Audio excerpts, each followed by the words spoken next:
La maison du marchand Tasgo se dressait un peu plus haut que les autres, sur un emplacement légèrement surélevé, d'où l'on voyait à la fois le fjord, l'appontement et la fine ligne de l'horizon derrière laquelle se cachaient des rivages étrangers.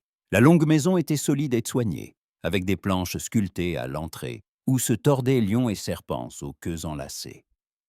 Le long des poteaux couraient des motifs représentant des navires et des corbeaux, et au-dessus de la porte pendait un bouclier ébréché, souvenir des années passées du maître des lieux, lorsqu'il prenait encore lui-même la mer, au lieu de seulement compter les sacs de marchandises des autres. Livire se réveilla bien avant que la première bouillie ne commence à bouillir dans le chaudron au-dessus du foyer. Le rêve ne la lâchait pas, dès qu'elle fermait les yeux. La surface lisse de la mer se changeait en un gouffre bouillonnant, d'où surgissait un dréqui à la voile noire. Et à la proue du navire se tenait un guerrier au regard sévère et aux muscles puissants. Il la regardait en silence, et ce silence résonnait plus fort que n'importe quel chant. Elle ouvrit les yeux et resta allongée un moment, à écouter les chuchotements de la longue maison. Derrière la cloison, la servante s'agitait en disposant les bûches dans le foyer. Et dans le coin le plus éloigné, quelqu'un soufflait doucement dans son sommeil. Un vieux esclave d'origine septentrionale qui était depuis longtemps presque un membre de la famille. Elle s'habilla avec soin, presque solennellement, bien que la journée s'annonçât tout à fait ordinaire. Quand elle entra dans la salle principale, le feu du foyer flambait déjà, chassant les derniers restes d'humidité nocturne. Le long des murs s'alignaient des bancs, au-dessus desquels pendaient des boucliers et des lances. Mais tout cela tenait davantage de l'hommage au passé que d'un arsenal prêt pour le combat. Sur la longue table reposaient des écuelles de bois, du pain, une cruche de cuivre, remplie de bière coupée d'eau. Asgoth était assis plus près du feu, examinant une tablette de cire couverte de notes sur le négoce de la veille. Son front était barré de mèches grises, ses mains larges et solides tenaient le stylet avec assurance. Il releva la tête lorsqu'il entendit les pas de sa fille. « Tu t'es réveillé tôt ?» remarqua-t-il en mettant la tablette de côté. Les rêves te chassaient, ou bien les mouettes étaient trop bruyantes. Livire esquissa un sourire, même si elle tremblait encore intérieurement à cause de l'image du guerrier nocturne. « Plutôt les pensées, » répondit-elle. « Il y a eu trop de récits hier autour de la même table. Ils refusent de quitter ma tête. » Asgoth renifla. La veille au soir, leur maison avait effectivement été pleine de tumulte.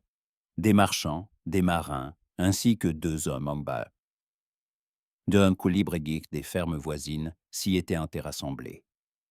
La lampe vacillante projetait des ombres sur les visages, et à chaque gorgée de bière, les langues se déliaient davantage. Un invité se détachait surtout des autres. Un vieux marin nommé Geirmund, dont la barbe sentait la fumée et le sel. Il était arrivé tard, mais avait apporté avec lui une telle tempête de récits que, dans la nuit, il ne resta plus un seul auditeur indifférent dans la maison. Livire s'assit en face de son père et fit courir ses doigts que le long du bord de l'écuelle. « Geirmund est-il encore en ville ?» demanda-t-elle comme en passant. « Ou bien le vent l'a-t-il déjà emporté vers une autre taverne ?» Si quelque chose l'a emporté, ce ne sont pas les vents, ce sont les dettes, répliqua Asgoth avec un sourire de travers. Mais oui, il est encore ici. Son dréqui est amarré près du débarcadère le plus éloigné. Pourquoi t'y intéresses-tu? Livire haussa légèrement une épaule, feignant que la question n'avait pas grande importance pour elle. Et c'est seulement par curiosité, dit-elle. Il racontait avec tant de vivacité les rivages de l'Ouest, les monastères, l'or sur les autels, la façon dont les navires s'enfoncent dans une terre étrangère, et les hommes avec lesquels il a navigué. Elle prononça ce dernier mot lentement, comme pour en goûter la saveur. Asgoth plissa les yeux.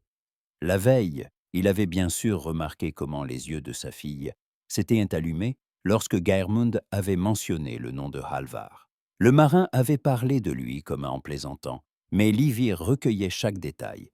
Un guerrier, une cicatrice, un regard creusé, une querelle avec ses aînés Othing, Et le voilà qui vivait maintenant dans un village perdu à réparer des bateaux, en attendant que les tensions retombent. Pour les autres, c'était une histoire amusante. Pour elle, c'était une flèche fichée en plein cœur. Depuis qu'il se souvenait d'elle, sa fille avait toujours la tête dans les nuages. Elle attendait celui qui serait le bon. Les compagnons de Geirmund sont tous du même acabit, répondit Asgoud d'un ton sec. L'un sans œil, l'autre sans main, un troisième sans bon sens. Qu'est-ce que tu as à faire de ces gens-là? Silence. Les chants aiment lancer les gens très haut, dit-il à voix basse. Mais ils racontent rarement à quel point la chute fait mal ensuite. Tu le sais bien, Livir, dans chaque saga, la moitié n'est qu'ornement. Geirmund est un bon conteur, mais chez lui, la bière a souvent coulé plus vite que la vérité. Livir poussa un léger soupir. Derrière la porte, une mouette poussa un cri perçant, et l'on entendit dehors un choc sourd. Quelqu'un venait de laisser tomber un panier de poissons sur le quai. Un air froid s'engouffra dans la maison, et avec lui, le jeune Ed d'Asgo, un garçon rouge au visage fin. Il traversa la salle d'un pas vif et posa sur la table un coffret tressé. « Maître, dit-il, un homme du Jarl a fait porter un message. L'été est assez rude cette année. Les prises dans certains fjords sont plus maigres que prévu. Ils demandent si tu peux tout de même leur envoyer des fourrures et du poisson à l'heure de l'automne. » Asgo prit le coffret, en rejeta le couvercle et en sortit une petite planchette marquée de signes brûlés. Son regard courut rapidement le long des lignes. Son visage ne changea pas, mais sa main se referma un peu plus fort sur la planchette. « Dis que je répondrai d'ici le soir, » prononça-t-il brièvement. « Que l'homme du Jarl repasse avant le coucher du soleil. » Le garçon hocha la tête et se glissa dehors. Livir le suivit du regard, puis se tourna de nouveau vers son père. « Les choses vont mal ?» demanda-t-elle. « Si les prises motoires sont plus faibles que prévu, le Jarl l'exigera-t-il davantage ?» Il voulait changer de sujet, mais à ce moment précis, deux chemins qu'il réfléchissait depuis longtemps se rejoignirent dans son esprit. Le Jarl avait besoin de poissons. Lui-même devait renforcer ses liens commerciaux et sa fille.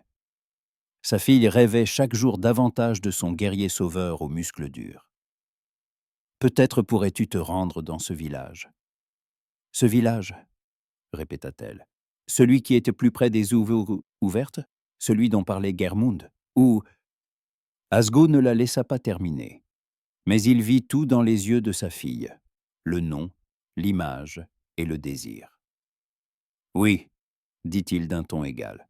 « Là-bas vivent des gens de toutes sortes. » Il parlait calmement, mais un plan naissait déjà dans sa poitrine. S'il laissait les choses en l'état, Livir continuerait à construire dans sa tête des châteaux en nuages. Chaque nouveau marin apporterait des récits sur des guerriers farouches, et elle les essaierait un à un sur son cœur.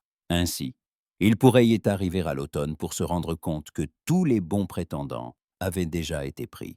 Tu te plaignais, Tenise, de t'ennuyer à rester à la maison, à seulement compter les bourses des marchands et vérifier le nombre de corps de poissons. Un voyage chez ces sauvages pourrait te sembler une aventure. Tu ne partiras pas seul, répondit Asgo d'un ton strict. Deux hommes de ma maison t'accompagneront. L'un d'eux connaît bien la route. Vous apporterez des étoffes. Vous ramènerez du poisson séché. Vous parlerez avec les anciens. Ce sera utile pour toi. Vous partirez dans 3 jours, lorsque le vent sera plus régulier, ajouta-t-il. Ce temps vous suffira. Après le repas, Livir sortit dans la cour. Le soleil s'était déjà élevé haut dans le ciel. Sa lumière glissait sur les planches humides du débarcadère. Sur le chemin du marché, elle rencontra 2 jeunes hommes qu'elle connaissait depuis la petite enfance. Le premier était le fils d'un riche pêcheur, grand, large d'épaules, aux bras puissants. Le second était le fils d'un petit marchand, soigneux, vêtu d'une tunique de laine propre, avec une fibule d'argent sur l'épaule. Livir, prit la parole le pêcheur en premier, en lui barrant le chemin. Aujourd'hui, tu es comme le soleil après la tempête. Où vas-tu si tôt? Nous avons justement une prise toute fraîche. Mon père a dit que pour ta maison, il ferait un rabais. » Il parlait avec un sourire, ouvertement, avec confiance. La jeune fille au dos droit et au regard ferme lui plaisait depuis longtemps. Dans ses rêves, elle se tenait assise à ses côtés dans la longue maison, veillant sur le foyer, l'accueillant à son retour de la mer. « Merci, Ormulf, » répondit-elle doucement. « Nous ne manquons pas de poissons à la maison. Garde plutôt tes forces pour tes filets. » Il avait voulu lui proposer de marcher le long du quai pour aller voir le Dréqui qui venait tout juste d'arriver, mais, en croisant son regard, il sentit comme un mur invisible. Pas froid, non, mais solide. Il n'avait personne à blâmer.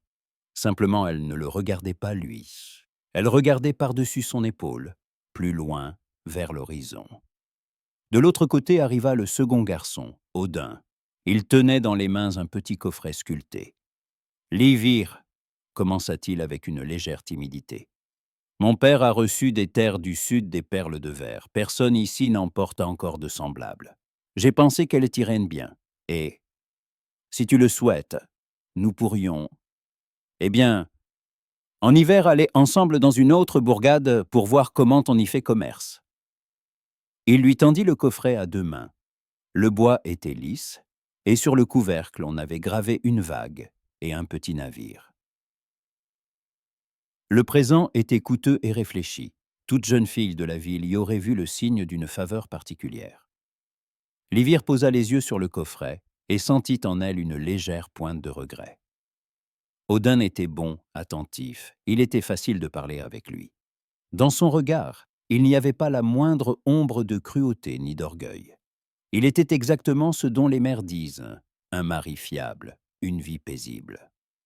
Odin, elle prit le coffret avec précaution, l'ouvrit et vit les perles lumineuses qui étincelaient au soleil.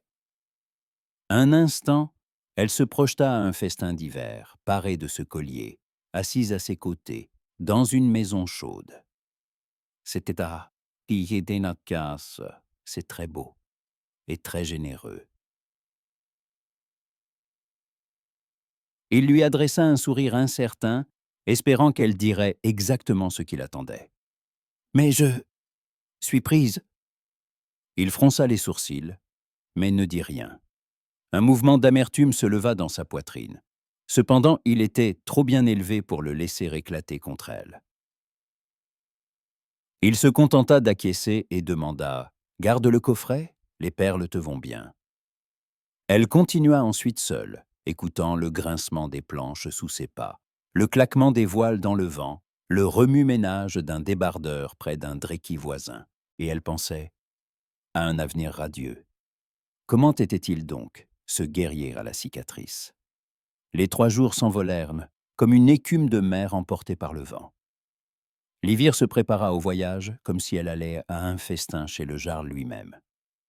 Elle passa en revue toutes ses tuniques, choisit la plus belle, d'un vert sombre, bordée d'un motif brodé de branches entrelacées, serra sa taille d'une ceinture de cuir à boucles de cuivre, enfila un manteau de laine épaisse que son père lui avait rapporté des terres du sud.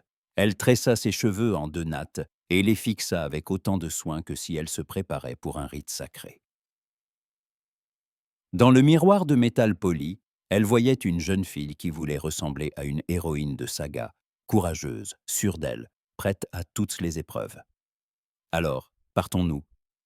Le chemin prit plus d'1 jour et une nuit. Livir sentit que l'on se tournait vers elle, une fille de la ville, et cela se voyait tout de suite. Avec elle, Thorolf arriva devant l'une des maisons où vivaient des marchands connus de son père. Le maître des lieux sortit à leur rencontre, salua les invités et les invita à entrer.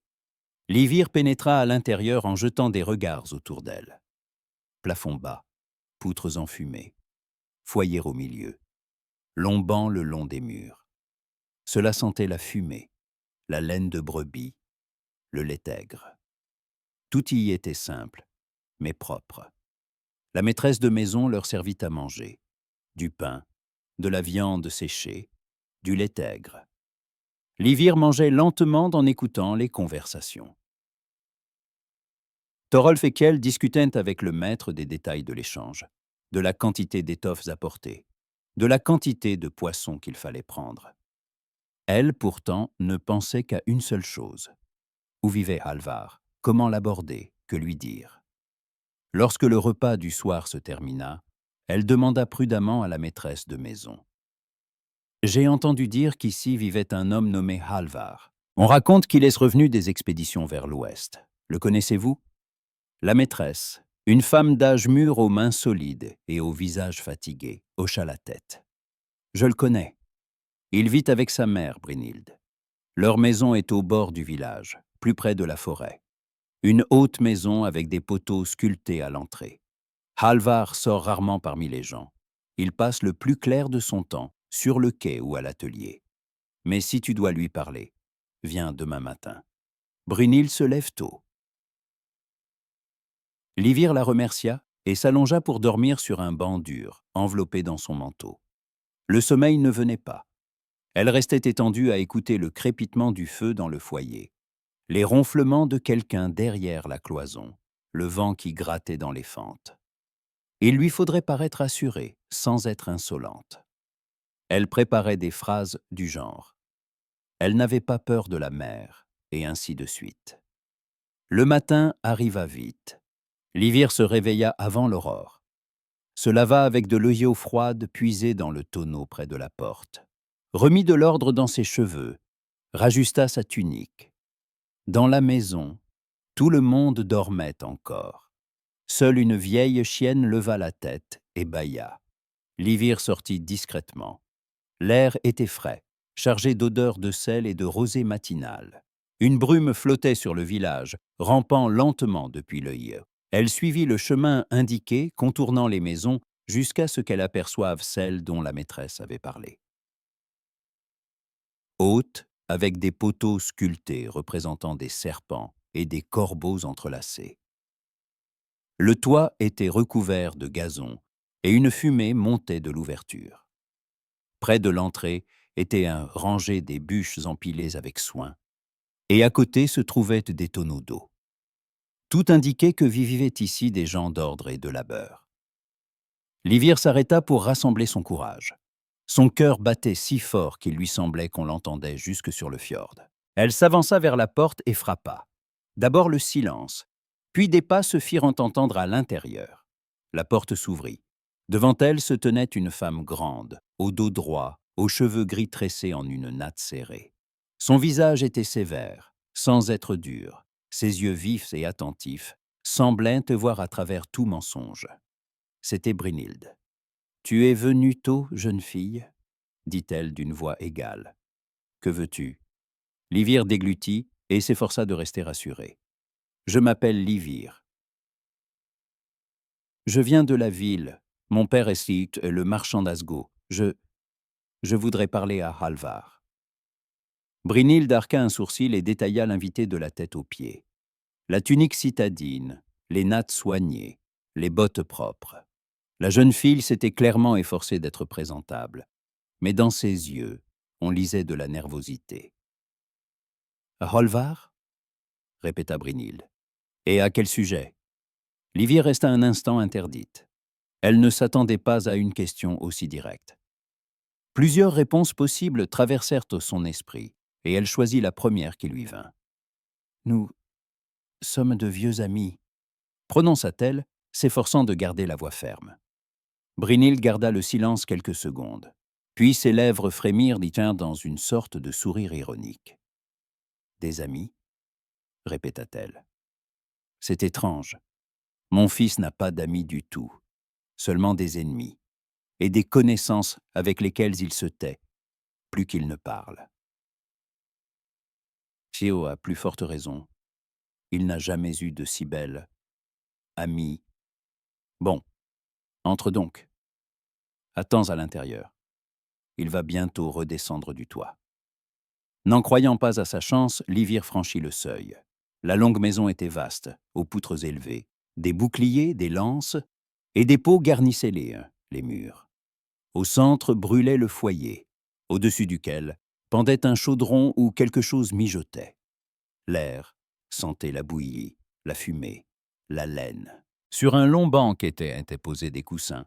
Et à côté traînaient divers outils, un marteau, un ciseau à bois, des copeaux. Brynhilde indiqua le banc d'un signe de tête. À ce moment-là, un miaulement mécontent retentit d'un coin de la pièce. De l'ombre sortit un énorme chat roux, au ventre rebondi et à la mine maussade. Il s'arrêta et fixa Livir comme une ennemie qui aurait pénétré sur son territoire. « C'est Thor le roux », expliqua calmement Brynhilde en remuant la bouillie dans le chaudron. « Il n'aime pas les étrangers. » Le chat s'approcha lentement de Livir, renifla ses bottes, puis, soudain, lui sauta sur les genoux. Elle sursauta, mais fit de son mieux pour rester immobile. L'animal était lourd. Ses pattes laissèrent des traces sales sur sa tunique propre. Il s'installa plus confortablement, planta ses griffes dans l'étoffe et se mit à ronronner comme s'il avait décidé que cette jeune fille était désormais sa propriété. Livir s'efforçait de ne pas bouger, mais lorsque le chat s'agrippa de ses griffes tout au bord de son manteau neuf, elle n'y tint plus. « Que quelqu'un enlève de moi ce démon !» s'écria-t-elle, oubliant toutes ses phrases préparées et ses manières n'étaient nobles. Brynhilde rit de bon cœur, d'un rire bref et sec, mais sincère. Le chat, vexé par le cri, sauta de ses genoux et s'élança hors de la maison, l'air si offensé qu'on aurait dit qu'on l'avait touché en plein cœur. À cet instant, un bruit retentit dehors. Quelqu'un descendait du toit. Livir se figea, les mains serrées. La porte s'ouvrit et un homme entra dans la maison. Il était grand, large d'épaules, vêtu d'une simple tunique de travail couverte de brins de paille. Ses cheveux sombres, avec des reflets roux, étaient tressés en une courte natte sur la nuque. Sur sa joue gauche, il portait une cicatrice, moins dramatique que ce qu'elle avait imaginé. Juste une fine ligne blanche courant de la pommette au menton. Ses yeux gris attentifs ne laissaient pas paraître la moindre trace de sourire. Il s'arrêta en voyant une inconnue, assise dans sa maison. Brynhilde se tourna vers son fils et lança avec une nuance de raillerie. « C'est sans doute ton destin, mon fils, il est venu de lui-même. » Halvar posa son regard sur Livir après avoir regardé sa mère. Son visage demeurait impassible, mais une lueur de surprise passa dans ses yeux. Livir se leva, s'efforçant de rassembler les restes de sa dignité après la scène honteuse avec le chat. Elle se redressa, leva le menton et tenta de se rappeler au moins une des phrases qu'elle avait répétées tout au long du voyage. Mais tous les mots s'étaient évanouis. Halvar croisa les bras sur sa poitrine et demanda calmement : « De vieux amis, vraiment ? Et où nous serions-nous rencontrés ?» Sa voix était grave, posée, sans colère, mais sans chaleur non plus. Livir sentit le rouge lui monter aux joues. Elle ne s'attendait pas à ce que les choses se passent ainsi. Il ne ressemblait pas au héros de ses rêves. Il était ordinaire, trop ordinaire. Il n'y avait en lui ni tempête, ni mystère, ni cette force farouche qu'elle s'était figurée. Seulement de la fatigue dans le regard et de la paille sur ses épaules. « commença-t-elle en bégayant. « J'ai entendu parler de toi, de tes expéditions, du fait que tu es un guerrier honnête. » Halvar fronça les sourcils. « Entendu ? Par qui ? » ?»« Par Geirmund. »« Geirmund ?»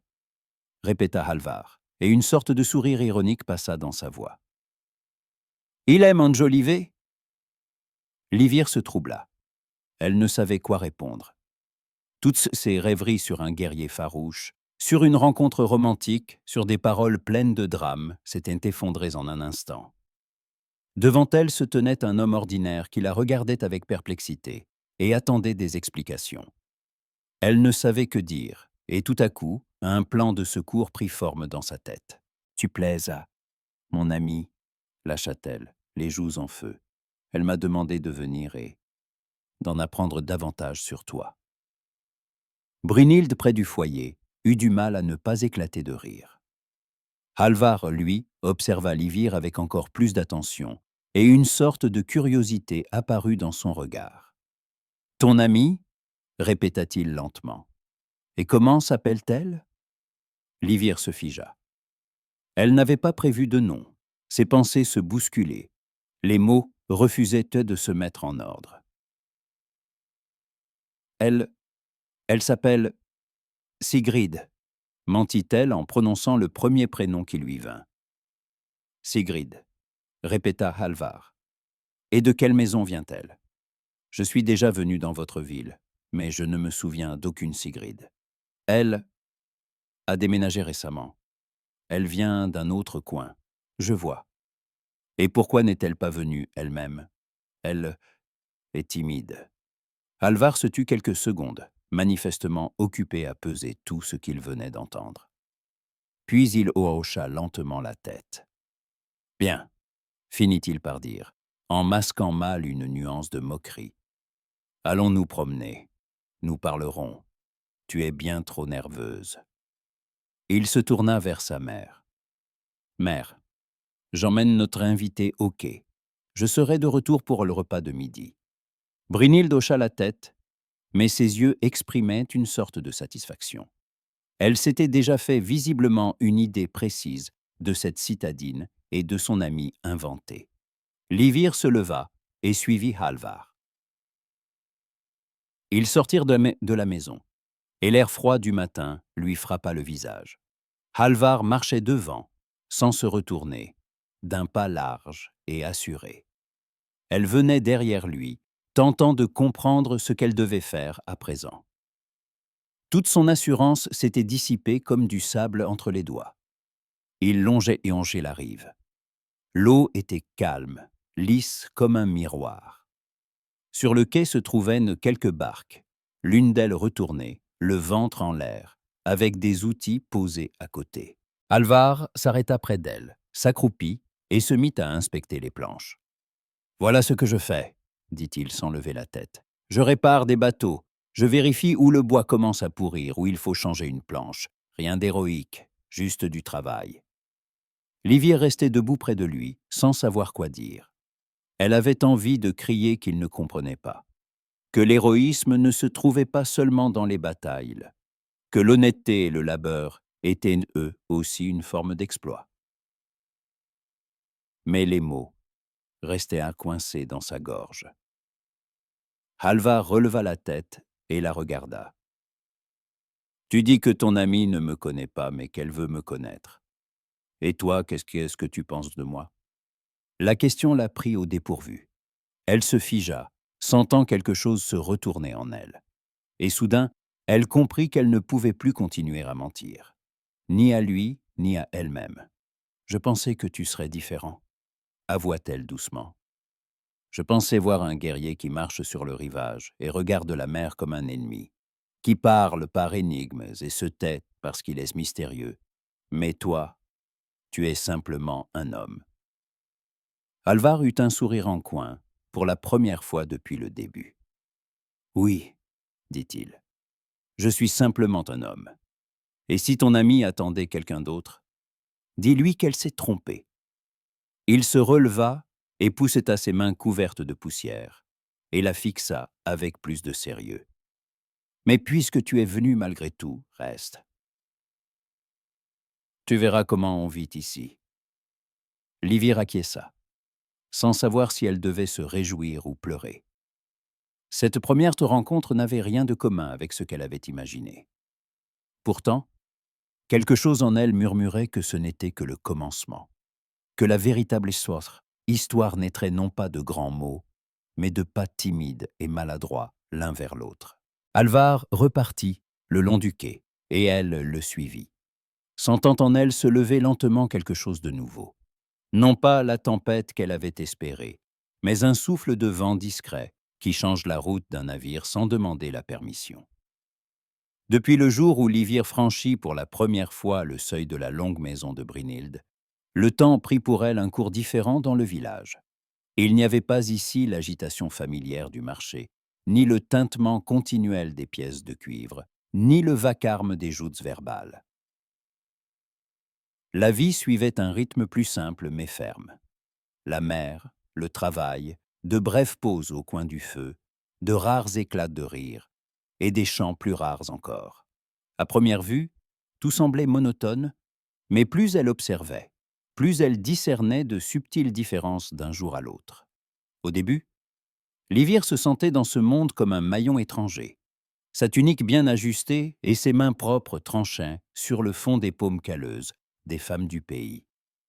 Elle s'efforçait de préserver en elle l'héroïne de saga qu'elle voulait être. Elle marchait le long de la rive, le menton relevé, regardait les vagues comme si elle parlait aux dieux de la mer, et lançait parfois au-bas, à haute voix, des phrases du genre « Les éléments appellent ». Les vignes fillets du village, en passant près d'elle, la dévisageaient avec un sourire en coin, mais sans méchanceté. Pour elle, elle était quelque chose entre un divertissement et une énigme. Halvar restait pour elle, ces jours-là, une énigme non résolue, mais non plus taillée dans la pierre comme dans ses rêves, une énigme vivante. Il passait la majeure partie de son temps sur le quai ou dans le petit atelier attenant à la maison. Là, sous un auvent de planches grossières, pendaient des outils, des haches, des marteaux, des ciseaux à bois, des courrouillets de cuir qui servaient à serrer les planches. Au sol traînaient des chutes de bois et des éclats poisseux. L'air sentait la résine, l'oïaou salé et quelque chose de calme, de presque domestique. Parfois, Livière le surprenait au travail. Il se tenait dans l'eau jusqu'aux genoux pour maintenir une barque, ou bien était accroupi, la paume glissant sur une planche humide, à l'écoute du léger gémissement du bois. Elle observait ses mains, fortes, sûres, tannées par le soleil. Ces mains-là ne tenaient pas seulement l'épée et le bouclier, comme dans son imagination, mais aussi le marteau et l'ouvrage. Il y avait là quelque chose d'étrangement attirant, même si elle refusait encore de se l'avouer. Mais la façon dont il se comportait avec elle l'agaçait. Il ne la traitait ni comme une héroïne de saga, ni comme une jeune fille pour laquelle on brise des lances et l'on prête des serments, mais comme un ennui passager qu'il fallait simplement laisser passer. Quand elle s'approchait trop du bord glissant du plancher, il la saisissait en silence par le coude et la tirait en arrière, comme s'il sauvait un sac de grains et non une fierté fragile. « Ne reste pas là, la planche est pourrie », lançait-il sans même lui adresser un regard. Livière serrait les dents. Elle aurait voulu qu'au moins une fois il dise quelque chose comme « La rive est dangereuse, et tu es trop frêle pour ces endroits », ou ne serait-ce que « Je ne veux pas que tu tombes ». Au lieu de cela, il parlait brièvement et sèchement, comme s'il donnait des ordres pour le travail. Elle avait l'impression qu'il fallait lui parler dans le langage des sagas, de destin, d'honneur, de cicatrices et de devoirs. Pourtant, chaque fois qu'elle s'y essayait, il la dévisageait avec une légère perplexité. Un jour, alors qu'il se tenait sur la grève à regarder un bateau qu'il venait de tirer au sec, elle ne put s'empêcher de dire « Quand as-tu senti pour la dernière fois ton sang chanter au combat? Quand ton cœur a-t-il grondé comme un bouclier heurtant un autre bouclier ?» Il releva les yeux vers elle et se tut quelque temps. Le vent jouait dans ses cheveux et les vagues léchaient paresseusement les galets à leurs pieds. « Le sang chante quand il tombe sur la neige, » répondit-il posément. Et il refroidit vite. Ce n'est pas un chant, juste un bourdonnement dans les oreilles. Dans les sagas, on n'aime pas en parler. Livière fronça les sourcils. Alors les batailles te manquent, tu regrettes sous ces jours-là. Halvar soupira, effleura sa cicatrice à la joue, comme sans y penser, par habitude. J'en ai eu assez, dit-il. Parfois même trop. Les rêves n'en laissent rien oublier. Et ici, au moins tout est clair. Il y a le bois, il y a la fêlure, il y a la corde. Si tu travailles solidement, le bateau tiendra la tempête. Si tu économises ta force, tu couleras, toi et celui qui s'est fié à toi. Dans ces paroles, il n'y avait ni regret d'une gloire passée, ni douce nostalgie pour les raids. Plutôt la franchise lasse d'un homme qui sait qu'à chaque mot enjolivé correspond un prix lourd à payer. Livir sentit quelque chose se déplacer en elle. Elle s'était habituée à penser qu'un vrai guerrier se ruait toujours en avant, vers de nouveaux exploits, vers de nouveaux champs. Mais cet homme-là, manifestement, était différent. Et ce et différent, à la fois, l'attirait et l'irritait. Elle continuait de s'efforcer de se comporter comme une héroïne de saga. Le jour, lorsque Halvar était occupé, elle montait sur la pente au-dessus du village, s'asseyait sur un rocher et contemplait longuement le fjord. Le vent malmenait ses tresses, son manteau claquait, et dans ces instants, elle se sentait partie prenante d'un grand dessein. Parfois, en silence, elle adressait ses pensées à Odin, à Freyja, à ceux dont elle avait lu les noms dans les vieux chants. Son père ne l'empêchait pas de croire aux anciens dieux, même s'il mentionnait parfois le nouveau, le supplicié en croix, que les moines de la rive d'en face chérissaient tant. Elle songeait au destin, à ce qui l'avait conduite jusqu'ici, à ces lieux ailleurs où les jarls et les anciens se partageaient le pouvoir, rendaient la justice, et à cet homme qui un jour s'était dressé contre un jugement inique et s'était retrouvé relégué dans ce village perdu. Et maintenant elle, la fille de marchand, se tenait sur le versant et observait en contrebas cet homme qui réparait des barques, ignorant que ses pensées revenaient sans cesse à lui. Le soir, le village vivait d'une autre vie. Dans une maison, les hommes se rassemblaient, racontaient des histoires d'anciennes expéditions, discutaient des dieux auxquels il valait mieux adresser des prières pour obtenir la faveur de la saison. Dans une autre, une vieille soignait un enfant malade, avec des herbes en murmurant doucement des noms de Dieu, tout en lançant un rapide coup d'œil vers une petite croix chrétienne pendue dans un coin au mur. Qui sait quel Dieu écouterait le mieux ce jour-là? Dans la maison de Brynhilde, les soirées étaient tranquilles. Elle menait la longue maison avec autant d'assurance que son mari défunt avait autrefois mené un navire. Les anciens s'asseyaient près du feu. Les femmes filaient ou raccommodaient les vêtements. Les jeunes tantôt aidaient, tantôt échangeaient des plaisanteries rapides. Thor le roux, comme toujours, occupait avec superbe la meilleure place près des pierres chaudes du foyer et plissait les yeux d'un air méprisant sur quiconque tentait de le déplacer. Livir était déjà venue plus d'une fois dans cette maison. Brynhilde, bien qu'elle la toise parfois avec une ironie discrète, ne la chassait pas. Au contraire, elle lui confiait parfois de petites tâches qui vous bottaient en toquer. Aller chercher de l'eau, couper le pain, tenir la laine pendant qu'elle démêlait les fils. Dans ces menus services se trouvait une forme de reconnaissance tacite. L'étrangère pouvait se rendre utile, donc elle avait droit à une place près du feu. Un de ces soirs fut pour Livir un tournant. La journée avait été dure. Le vent courait sur le fjord en soulevant une écume blanche. Les hommes étaient restés sur l'eau et à terre plus longtemps que d'habitude, et les femmes regardaient le large avec inquiétude. Quand les barques rentrèrent enfin, tout le monde poussa un soupir de soulagement. Mais l'un des pêcheurs ramena tout de même sur la grève un filet déchiré en se plaignant que les anciens exigeaient toujours plus, tandis que la mer donnait de moins en moins volontiers. À table, la conversation glissa sans qu'on y prenne garde vers le Thing, vers les anciens, vers ceux qui siègent en haut et jugent les gens d'en bas. Un des vieillards, au visage labouré de rides et aux yeux ternes, grommela. Autrefois, le jugement était plus juste. Quand un homme tenait à sa parole, on l'écoutait au moins. Maintenant, celui qui a le plus de gens et le plus d'argent a raison. Un des hommes jeta un coup d'œil prudent à Halvar, assis plus près du mur du fond. Il mangeait sa bouillie en silence, comme si la conversation ne le concernait pas. Pourtant, ses doigts se crispèrent un instant si fort sur la cuillère de bois qu'elle faillit se fendre.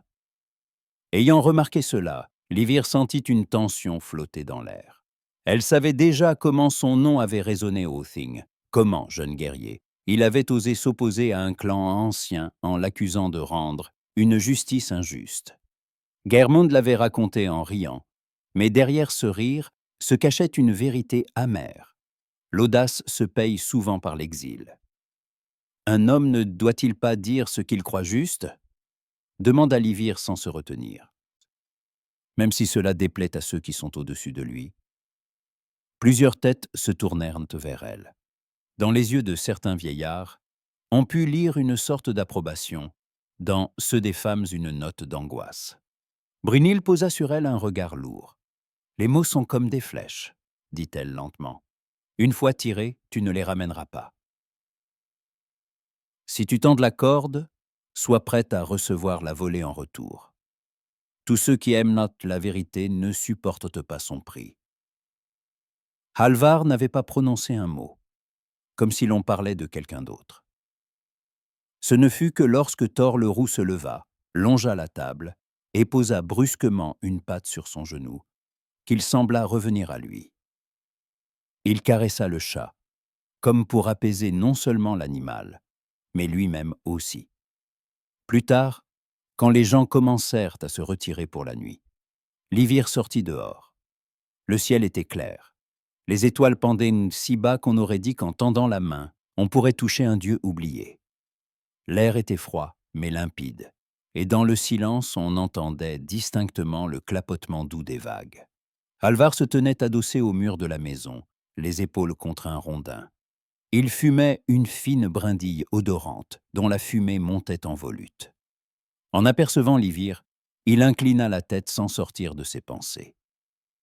« Tu aimes lancer des mots, comme des bûches enflammées dans l'herbe sèche, » dit-il sans reproche, comme un simple constat. « Ce soir, à table.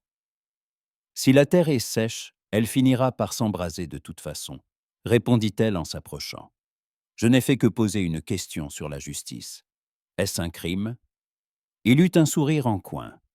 Le crime, c'est de nommer ceux qui aiment qu'on les craigne, non qu'on les juge. Au Thing, c'est ce que j'ai fait. Maintenant, je suis ici, à réparer des bateaux. Mieux vaut le bois que les têtes des autres. Elle le regarda plus fixement. Tu regrettes ? La question resta suspendue dans l'air nocturne, fine comme une lame. Halvar se tut longtemps. Dans l'obscurité, sa cicatrice paraissait plus profonde, ses yeux plus sombres. « Je regrette d'avoir été trop jeune et d'avoir cru que le monde changerait pour un seul mot honnête, » finit-il par dire. « Mais je ne regrette pas d'avoir dit la vérité.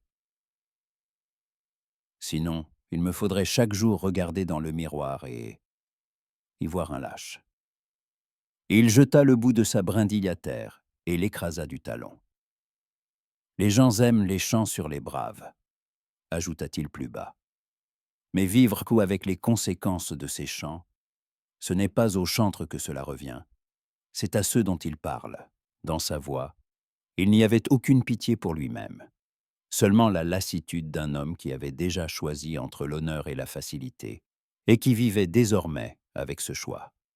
Et Livir éprouva soudain pour lui non seulement de l'admiration et de l'intérêt, mais aussi une étrange, paisible estime.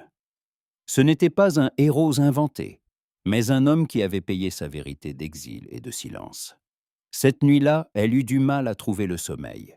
Elle était étendue dans le petit coin de la maison, où elle logeait provisoirement, et écoutait le vent hurler derrière la paroi. Ses pensées tournaient en rond. Elle se rappelait les paroles de son père, qui disait que toutes les cicatrices ne sont pas des marques d'honneur, et elle comprenait qu'elle avait été injuste. Oui, la cicatrice d'Halvar ne venait pas d'un combat, mais d'une rencontre entre son inattentive personne et un mât. Pourtant, sur son cœur, il portait d'autres marques, invisibles, bien plus profondes. Les jours suivants semblèrent mettre sa résolution à l'épreuve. Les travaux ne cessaient d'augmenter au village. Il fallait sécher le poisson, réparer les filets, préparer les bateaux pour de longs départs. Livir ne voulait pas n'être que des yeux superflus. Sa fierté refusait qu'elle reste à l'écart pendant que les autres travaillaient. Elle commença donc à offrir son aide d'abord à la maîtresse de la maison où elle logeait, puis aux femmes sur la grève. On lui confia d'abord les tâches les plus simples, porter de l'eau, suspendre le poisson sur des cordes, empiler du bois. Mais peu à peu, en voyant qu'elle ne pliait pas sous la charge et ne se détournait pas de l'odeur, les femmes se mirent à l'accepter comme une des leurs. Un jour, alors que les hommes étaient au large, arriva ce qui allait changer à jamais la façon dont on la regardait au village. Le ciel était clair, le matin, mais vers midi, il s'assombrit. Un vent violent se leva. D'abord, tous crurent à un simple caprice du temps, fréquent sur les rivages. Puis, au-dessus d'un des séchoirs à poissons les plus éloignés, une mince colonne de fumée s'éleva. Nul n'y prit garde d'abord. Chacun pensait que la maîtresse du lieu avait simplement allumé un feu trop près du mur. Mais la fumée devenait plus épaisse, plus noire. Une jeune fille, la fille des propriétaires du séchoir, sortit en courant, en criant « Du feu! Quelque chose brûle à l'intérieur !» L'alarme se répandit aussitôt dans le village. Les gens se précipitèrent vers le bâtiment, mais les flammes avaient déjà gagné une partie de la paroi. Les planches sèches et le poisson imprégné de graisse s'enflammaient comme des torches. Les femmes hurlaient, certains se mirent à puiser de l'eau au puits, d'autres appelaient les hommes des barques qui n'avaient pas encore pris le large. Ayant entendu les cris, Brynhild sortit de chez elle, le visage soudain marqué de cette détermination que la moitié du fjord respectait. « Des seaux !» commanda-t-elle d'une voix forte. « À l'eau, tous ceux qui le peuvent, les enfants au puits, les femmes par ici. » Parfois, il suffit qu'une femme élève la voix pour que l'ordre se fasse autour d'elle. Ainsi en alla-t-il avec Brynhild. Les gens cessèrent de courir comme des poules affolées et se mirent au travail. Certains brisèrent le toit du séchoir pour laisser s'échapper la fumée, d'autres arrosaient les parois pour tenter de contenir le feu. Hallvar, ayant entendu l'alarme, accourut parmi les premiers. Voyant que les flammes rongeaient déjà la paroi du fond, il n'hésita pas. Il jeta son manteau et se précipita à l'intérieur, le visage couvert par sa manche. Dans l'obscurité, le plafond fumait, l'air piquait la gorge. Il trébuchait sur des paniers, dispersait des braises du pied, mais avançait toujours, jusqu'à ce que son pied heurte soudain quelque chose de lourd et de mou. C'était Thor le roux, le chat, qui avait pris la fumée pour un caprice de plus du temps, s'était glissé dans le séchoir et, sans doute, avait perdu connaissance. Hallvar se pencha, le prit dans ses bras et, toussant, se rua vers la sortie. Le feu s'était déjà rapproché, les langues de flammes léchaient chez les poutres. Des étincelles tombaient du plafond. Dehors, tous le virent surgir de l'ouverture noircie, avec le chat dans les bras. À cet instant, sa silhouette rappelait vraiment celle d'un héros de saga, visage noirci, cheveux en bataille, souffle lourd. Mais au lieu de soupir admiratif, ce fut un cri qui l'accueillit. « Tu as décidé de devenir du poisson fumé » hurla Livir en courant vers lui avec un seau d'eau. « Héros, vas-tu éteindre le feu ou te faire griller comme un sacrifice sur ton propre bûcher ?» Sans attendre sa réponse, elle lança l'eau sur ses bras, sur sa poitrine, faisant jaillir les étincelles de ses vêtements. Puis, elle se tourna vers les autres. « De l'eau ici, plus vite !» cria-t-elle d'une voix qu'elle ne se connaissait pas. « Ou bien vous attendez de devoir reconstruire toutes les barques ?» Sa voix fendit le tumulte, et les clameurs comme une lame.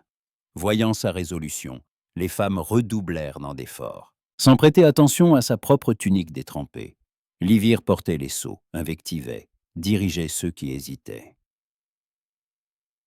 À un moment, elle aperçut un garçon qui, voulant aider, s'était approché trop près du feu. Elle le saisit par le col et le tira en arrière. « Si tu brûles, tu ne serviras plus à rien, » dit-elle sévèrement. « File au puits, tes bras sont indemnes, alors porte de l'eau. » On parvint finalement à vaincre les flammes. Une partie de la paroi avait brûlé, une partie du poisson était perdue, mais le séchoir tenait encore debout. Lorsque la dernière volute de fumée se dissipa dans le vent, les gens restèrent là haletant, les cheveux trempés, le visage noir de suie. Certains riaient de soulagement, d'autres pestaient, d'autres encore remerciaient les dieux qu'ils avaient l'habitude d'invoquer dans ces instants. Thor le roux, revenu à lui, éternua bruyamment, échappa au bras d'Hallvar et se traîna au loin en miaulant d'indignation. Sa fourrure rousse était tachée de suie, ses moustaches roussies. Son air à la fois misérable et fier arracha un rire à quelqu'un. Brynhild s'approcha de Livir. Son visage gardait la marque de la tension, mais quelque chose de nouveau brillait dans ses yeux. « Tu cries comme un Jarl Thing, dit-elle en la détaillant d'un regard rapide. Mais tu tiens bien ton sceau. Je croyais que tu n'aimais que les paroles. Et voilà que tu ne crains pas l'action. C'est bien. » Halvar regardait lui aussi Livir. Ses cheveux s'étaient défaités de leurs tresses. Son visage était couvert de suie. Ses manches trempaient jusqu'au coude. Dans cette apparence ridicule et exténuée, il y avait pourtant quelque chose d'étonnamment vivant. Il aperçut soudain comment ses rêves de saga s'édéquintaient la place au réel. Au réel, lourd, mouillé, qui sentait la fumée et le poisson. Plus tard, quand tous trois revinrent dans la maison de Brynhild, Livir se sentait comme si elle sortait d'un vrai combat. Elle se laissa tomber sur un banc, les épaules douloureuses. Thor le roux, comme si de rien n'était, bondit sur ses genoux et se roula en boule, ajoutant de nouvelles taches de suie à ses vêtements. Cette fois, elle se contenta de sourire en coin et de le gratter derrière l'oreille. « Aujourd'hui, toi aussi tu es un héros, » murmura-t-elle, « même si tu es un idiot. » Brynhild, en leur versant à chacun une coupe d'infusion chaude, déclara soudain : « Puisque tu te salis avec nous, il n'y a plus lieu de jouer à la demoiselle de la ville. Demain, tu iras au bateau. Tu verras comment travaille mon fils. Peut-être comprendras-tu que l'ouvrage est un travail honnête, lui aussi. » Livir releva la tête. Dans ses yeux passèrent à la fois de la surprise et de la joie. « Je pourrais aider ? Pour commencer, tu te contenteras de regarder, » répondit Brynhild d'un ton ferme. « Quand tu cesseras de te mettre dans les jambes, alors tu pourras aider. » Halvar haussa un sourcil, mais ne dit rien. Il ne s'y opposa pas, après tout. Si cette rêveuse de la ville avait tenu tête à la fumée et aux flammes, peut-être supporterait-elle aussi l'odeur de la résine. La nuit, allongée sur sa couche, Livir repensa longuement à ce qui s'était passé. Dans sa tête tourbillonnaient des bribes de phrases, des visages, le feu, les cris. Elle se revoyait lancer les seaux, jurer, sentir son cœur battre non de peur devant les flammes, mais à l'idée que, à cet instant, elle était utile, importante, irremplaçable. Aucune saga ne parlait de ces choses simples. Et pourtant, c'était là que résidait quelque chose de véritable. Elle songeait aussi à Halvar, à la façon dont il s'était jeté dans le brasier pour sauver le chat. Dans les sagas, les héros arrachent des rois et de l'or aux flammes. Mais lui avait sorti de la fumée un gros animal grincheux qui le griffait tous les jours. C'était risible, absurde, et pourtant, à sa manière généreux. Ses pensées glissèrent doucement vers ce que Geirmund avait raconté, le Thing, le jugement inique, le clan ancien qui n'avait pas pardonné à un jeune guerrier ses paroles téméraires. Tout cela restait encore lointain, mais elle sentait, maintenant que cette vieille rancœur, semblable à un récif caché, pouvait encore briser quelques navires. Cette même nuit, une courte pluie passa sur le fjord. Les gouttes tambourinaient sur le toit, lavant les traces de suie des planches. Le vent murmurait dans les interstices, entre les rondins, comme pour avertir qu'au-devant ne se trouvaient pas seulement des nuits paisibles, mais aussi de nouvelles épreuves. Au matin, Halvar l'attendait au quai. Il tenait à la main une chute de vieux cuir. « Mais ça, » dit-il en la lui tendant, « tes mains glisseront moins et tu t'égratigneras un peu moins. » Elle le regarda attentivement. Dans ces mots, il n'y avait ni moquerie ni mépris. Juste une forme de sollicitude sèche, dissimulée dans un conseil pratique. « Merci, » répondit-elle en enfilant les bandes de cuir sur ses paumes. Ainsi commencèrent leurs journées communes au bord de l'eau. Et là, elle apprenait à distinguer le bois sain du bois pourri, à entendre la réponse d'une planche au coup de marteau, à sentir où la barque plierait sous la vague et où elle tiendrait bon. Il montrait, expliquait, grognait parfois quand elle s'y prenait mal, mais ne la repoussait jamais. Et chaque fois que leurs mains se frôlaient, un trouble léger, presque impalpable, naissait en elle, si vif qu'elle ne savait si elle devait en rire ou prendre la fuite. Entre eux se dressait toujours son mensonge, à propos d'une amie imaginaire, et le passé sombre d'Alvar Othing. Pourtant, à côté de cela, grandissait peu à peu autre chose. Un sentiment discret, encore sans nom, mais déjà tangible, comme la première rafale qui annonce une longue tempête. Les jours suivants, l'incendie coulait différemment. Entre Livir et Holvar, ce mur invisible derrière lequel chacun cachait ses pensées s'était estompé.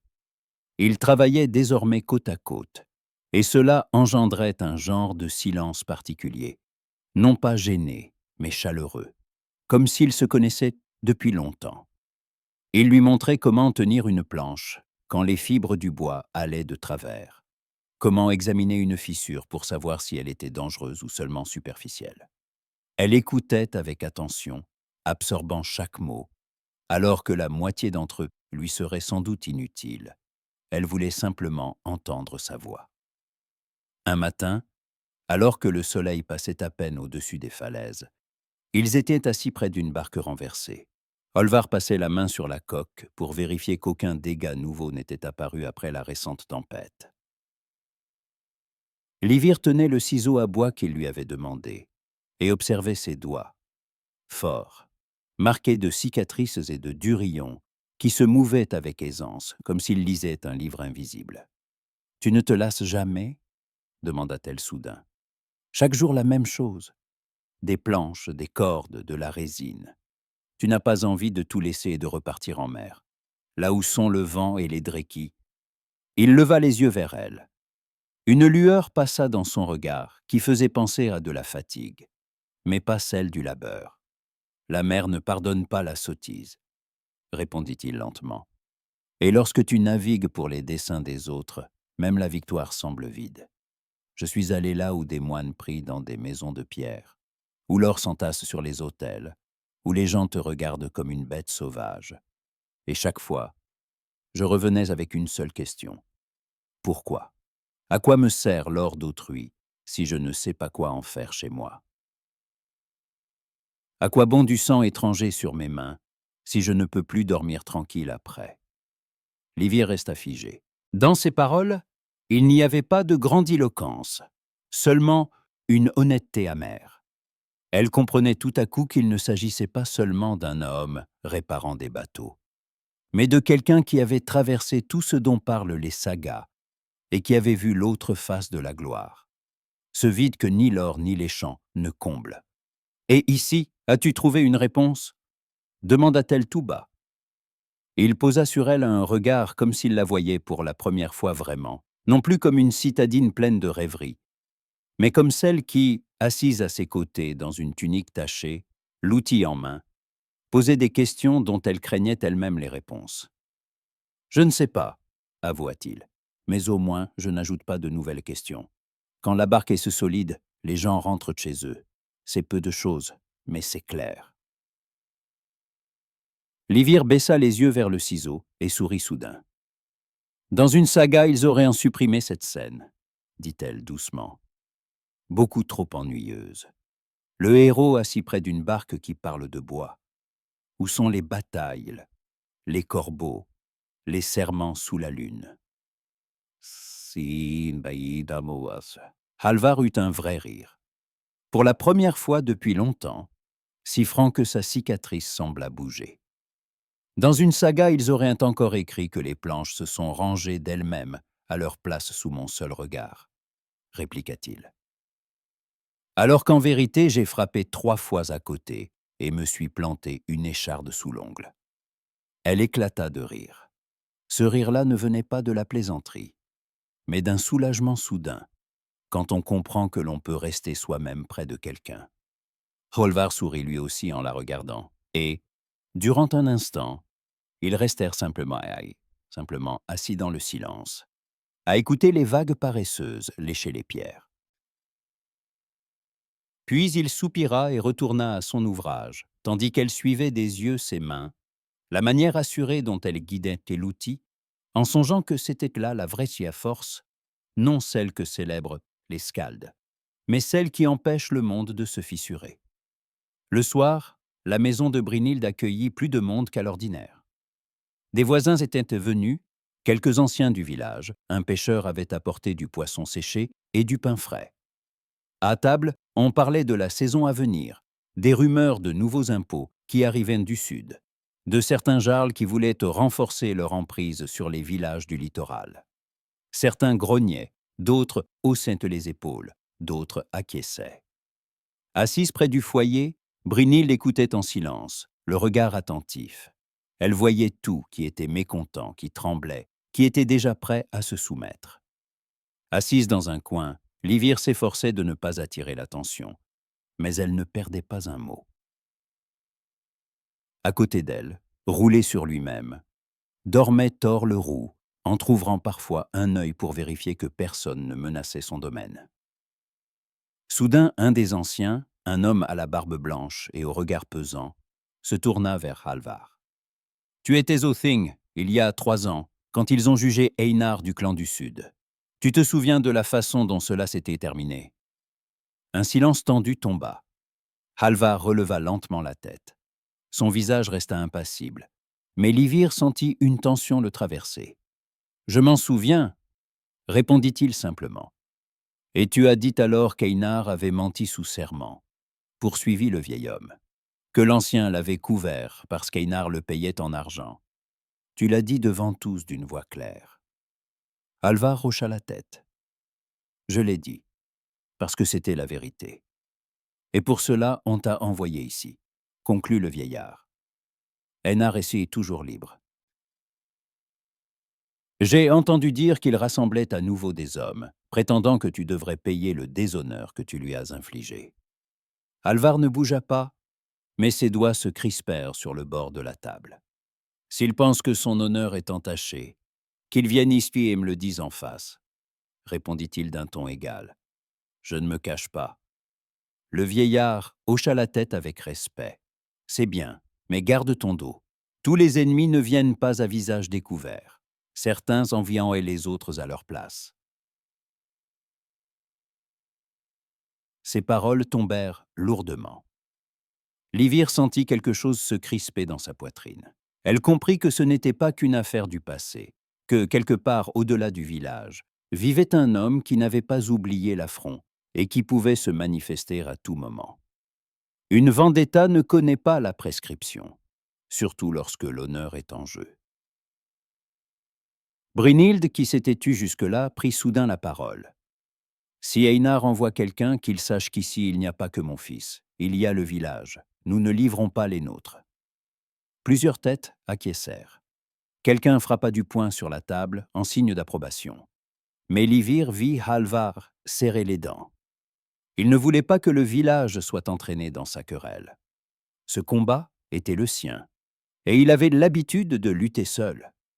Plus tard, lorsque les invités furent partis et qu'il ne resta plus que la famille, Livir s'approcha discrètement d'Halvar. Il se tenait près de la porte, le regard perdu dans l'obscurité où des nuages s'amassaient au-dessus du fjord. « Tu as peur qu'il vienne ?» demanda-t-elle. Halvar ne se retourna pas. « Je n'ai pas peur. Je sais seulement que les paroles prononcées au Thing ne s'oublient pas.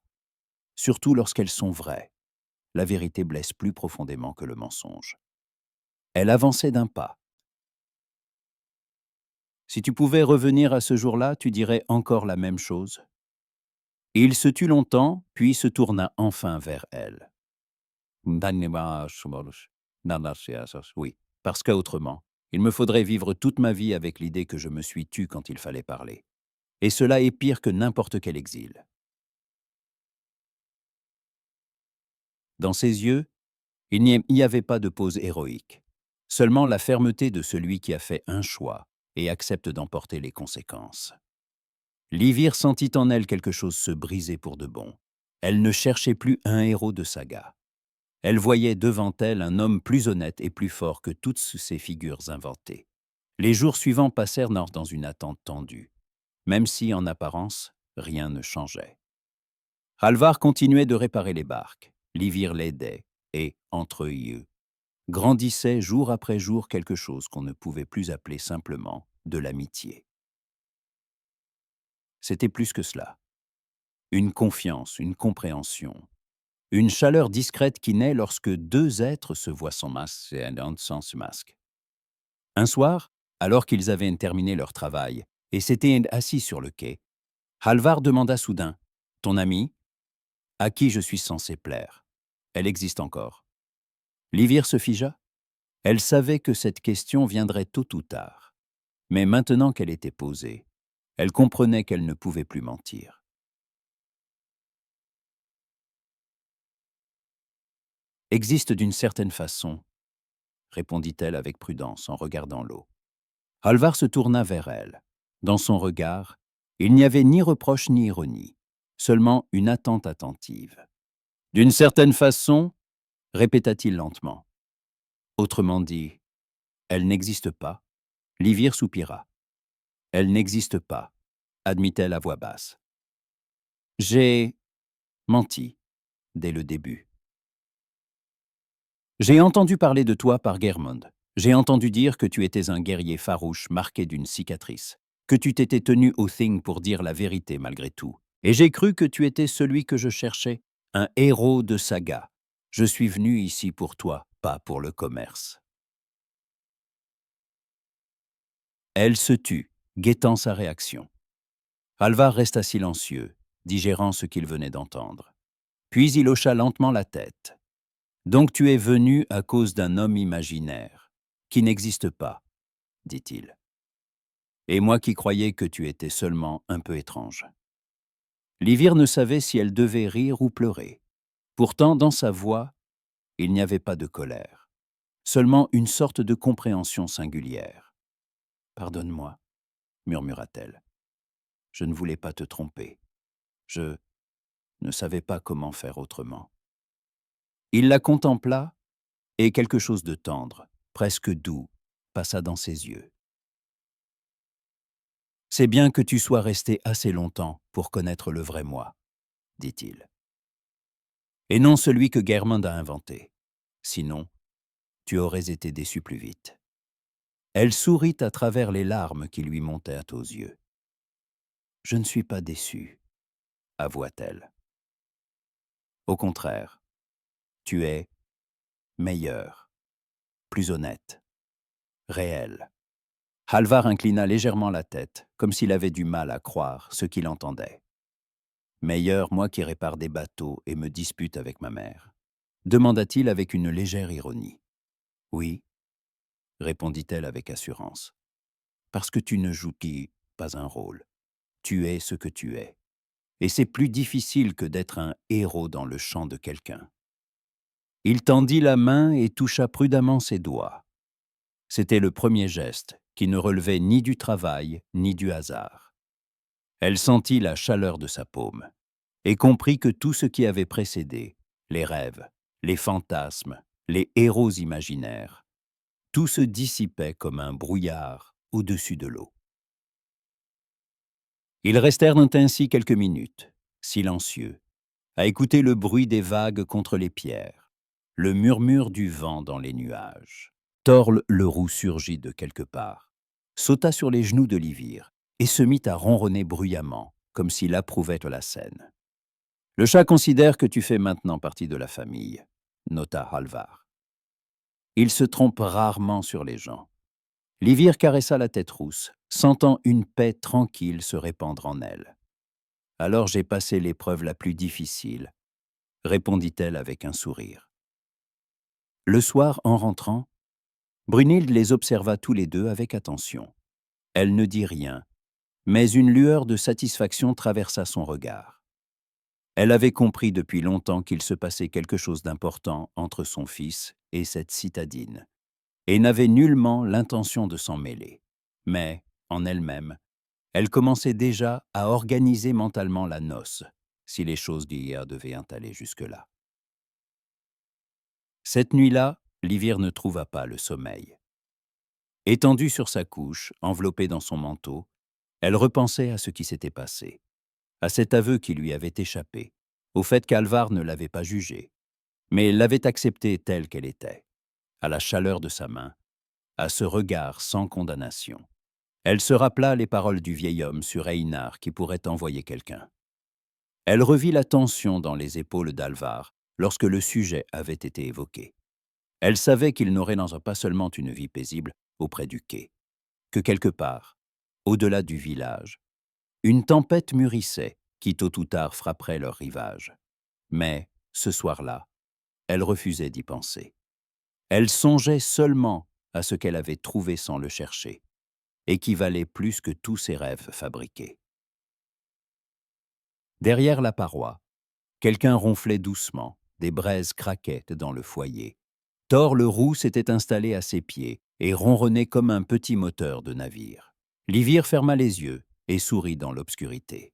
Le lendemain serait un nouveau jour, et elle l'accueillerait aux côtés de celui qui comptait désormais plus pour elle que tous les héros de saga. Le matin où le marchand arriva au village commença comme tant d'autres. Le soleil se levait lentement, donnant à l'eau du fjord une teinte dorée.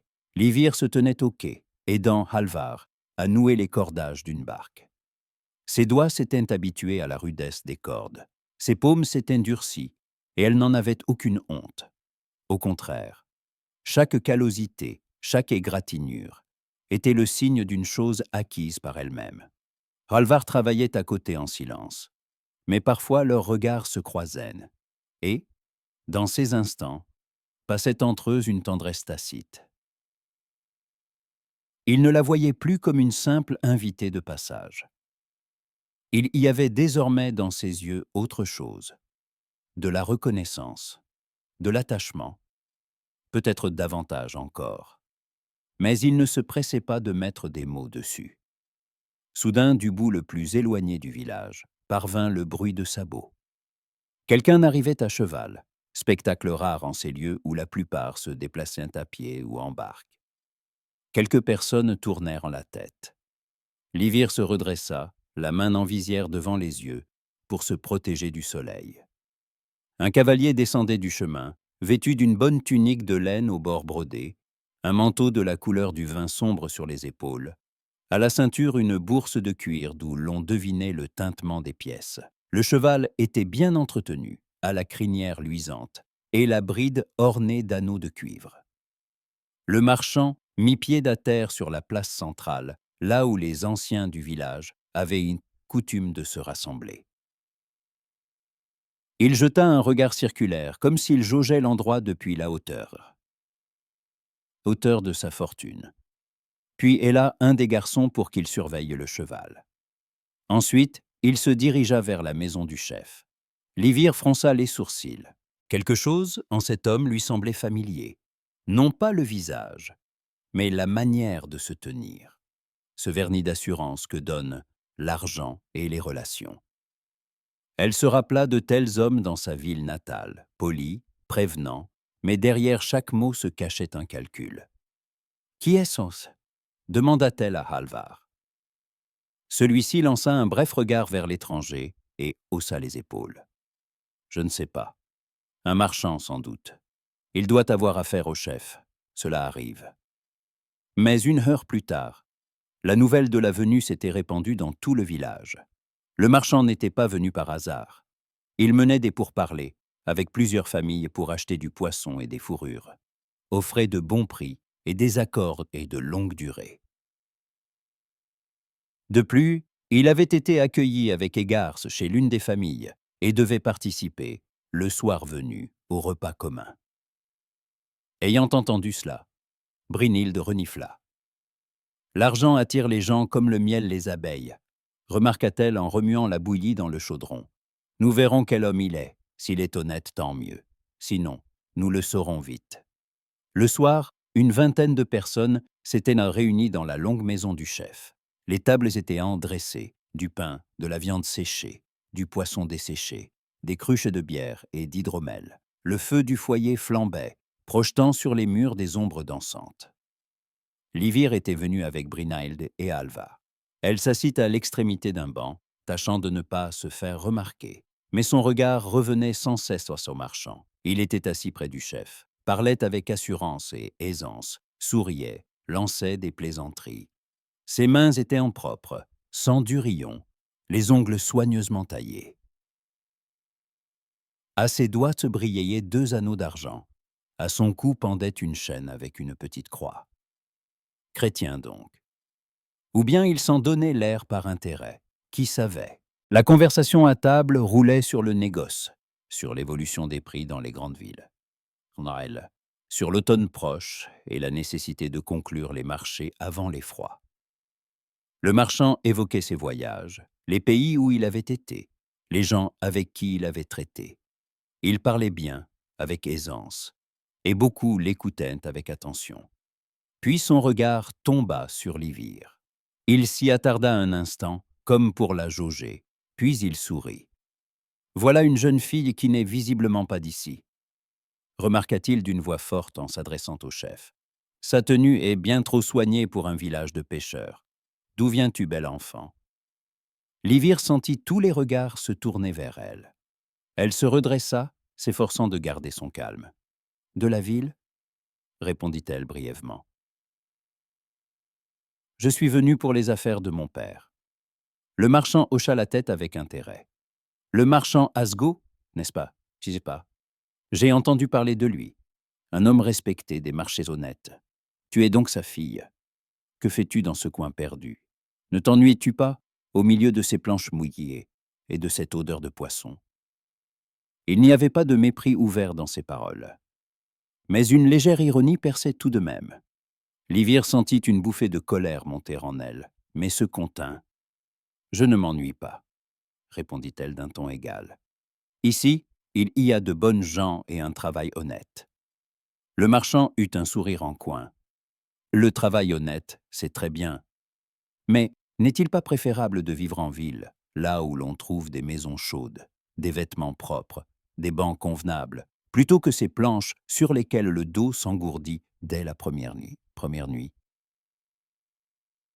N'est-il pas mieux de savoir que demain tu n'auras pas à vider du poisson ni à porter de l'eau? » Sa voix restait douce, presque amicale, mais chaque mot frappait juste. Livire se surprit à repenser à sa vie d'avant, aux coussins moelleux, au foyer bien chaud, aux serviteurs qui apportaient un lecchio et préparaient les repas. Elle se rappela combien il était facile de se lever le matin sans se demander s'il restait assez de bois, si le toit tenait bon, si le poisson ne pourrirait pas. Mais elle croisa le regard d'Alvar, assis en face. Il mangeait sa bouillie en silence, pourtant ses yeux demeuraient pliés posés sur elle, attentifs, inquiets. Elle y lut une question. « Pensais-tu vraiment que ce qu'il décrit vaut mieux que ce que nous avons ici ?» Livire laissa échapper un souffle. « Je sais ce qu'est une ville, » dit-elle en fixant le marchand. « Et je sais ce qu'est dire la vie ici. Et ici me plaît davantage. » Le marchand haussa les sourcils, comme surpris d'une telle réponse. Puis son sourire s'élargit. « Tu es une fille courageuse ?» nota-t-il. « C'est bien. Mais le courage mène parfois là où il ne faut pas. Si tu changes d'avis, sache qu'en ville on t'attendra toujours. Ton père est un homme influent et ton avenir y est assuré. Ici, il n'y a que le travail et le vent. » Il se tut, laissant ses paroles faire leur chemin. Livire sentit une lourdeur monter en elle. Les mots du marchand étaient raisonnables, logiques, irréprochables. Pourtant, ils sonnaient comme si tout ce qu'elle avait trouvé ici n'était qu'un caprice passager, qui disparaîtrait dès la première vraie difficulté. Alvar ne s'était pas mêlé à l'échange. Il restait silencieux, mais Livire voyait la tension de ses épaules et la façon dont il serrait sa coupe. Ce n'était pas un homme de joutes oratoires pour conquérir une femme, mais elle savait que chaque phrase du marchand lui frappait le cœur comme un coup. La soirée s'acheva tard. Les gens regagnaient leur maison, certains traînaient encore près du foyer pour finir leur bière et discuter des offres du marchand. Livire sortit, sentant le vent froid lui fouetter le visage.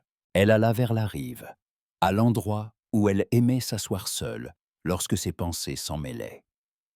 La nuit était claire, les étoiles brillaient si intensément qu'il semblait possible de les atteindre du bout des doigts. L'eau venait mourir doucement sur les pierres, régulière et apaisante.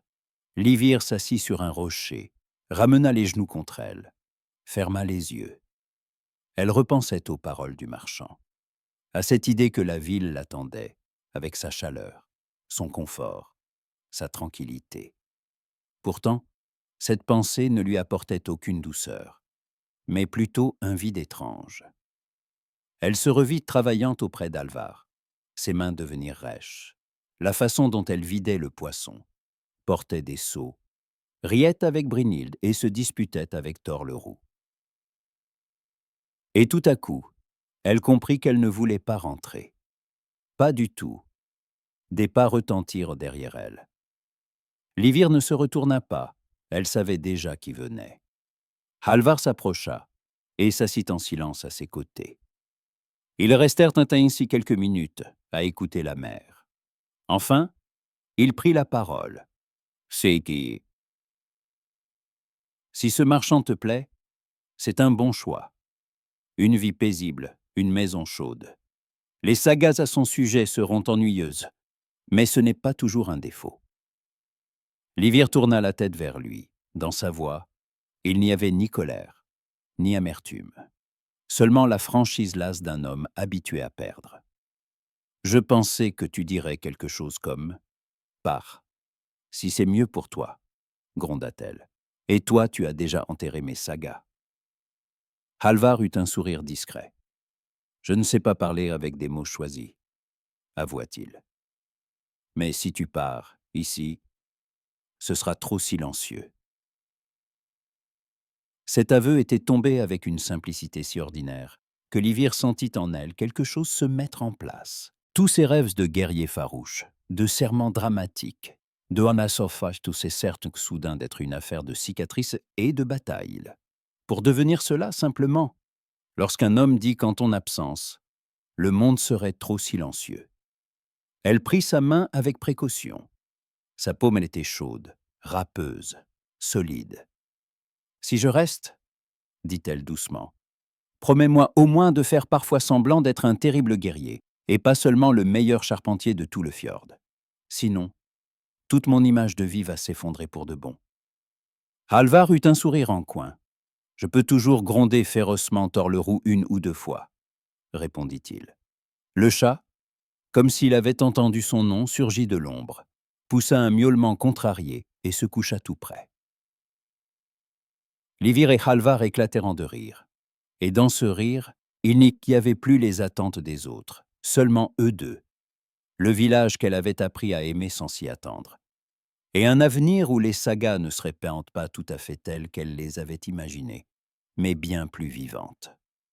Ils restèrent longtemps encore assis sur la grève, la main dans la main, sans rien dire d'important. Parfois le silence en dit davantage que les mots les plus sonores. La mer murmurait ses chants éternels. Le vent portait l'odeur du sel et de la fumée. Les étoiles les regardaient de haut comme de vieux dieux qui voient tout sans juger. Quand ils rentrèrent, Brynhilde dormait déjà, mais sur la table les attendaient des écuelles de bouillie tiède et une cruche d'hydromel. À côté, sur une petite planche, une note tracée au charbon disait « Si vous avez décidé de rester ensemble, il serait temps de le dire à voix haute. Les vieux aiment que les choses soient claires. » Livir lut le message et sourit. Halvar l'aperçut à son tour et secoua la tête. « Mère en sait toujours plus qu'on ne croit, » remarqua-t-il. « Alors peut-être qu'il est vraiment temps de le dire à voix haute ?» demanda doucement Livir en se tournant vers lui. Halvar la fixa longuement, avec sérieux. Puis il hocha lentement la tête. « Reste, » dit-il simplement. « Pas parce que je sais parler avec de beaux mots ou que je te promets une vie facile. Reste parce qu'avec toi, j'ai envie de devenir meilleur. Et parce que sans toi, il fera trop silencieux. » Livir sentit ses yeux se remplir de larmes. Mais ce n'étaient pas des larmes de tristesse. C'étaient des larmes de délivrance.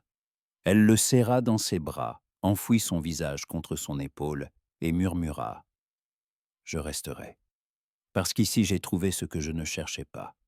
Quelque chose de vrai. » Ils restèrent ainsi enlacés quelques minutes, à écouter le crépitement du feu dans le foyer, les grognements de Thor le roux qui rêvait derrière la cloison.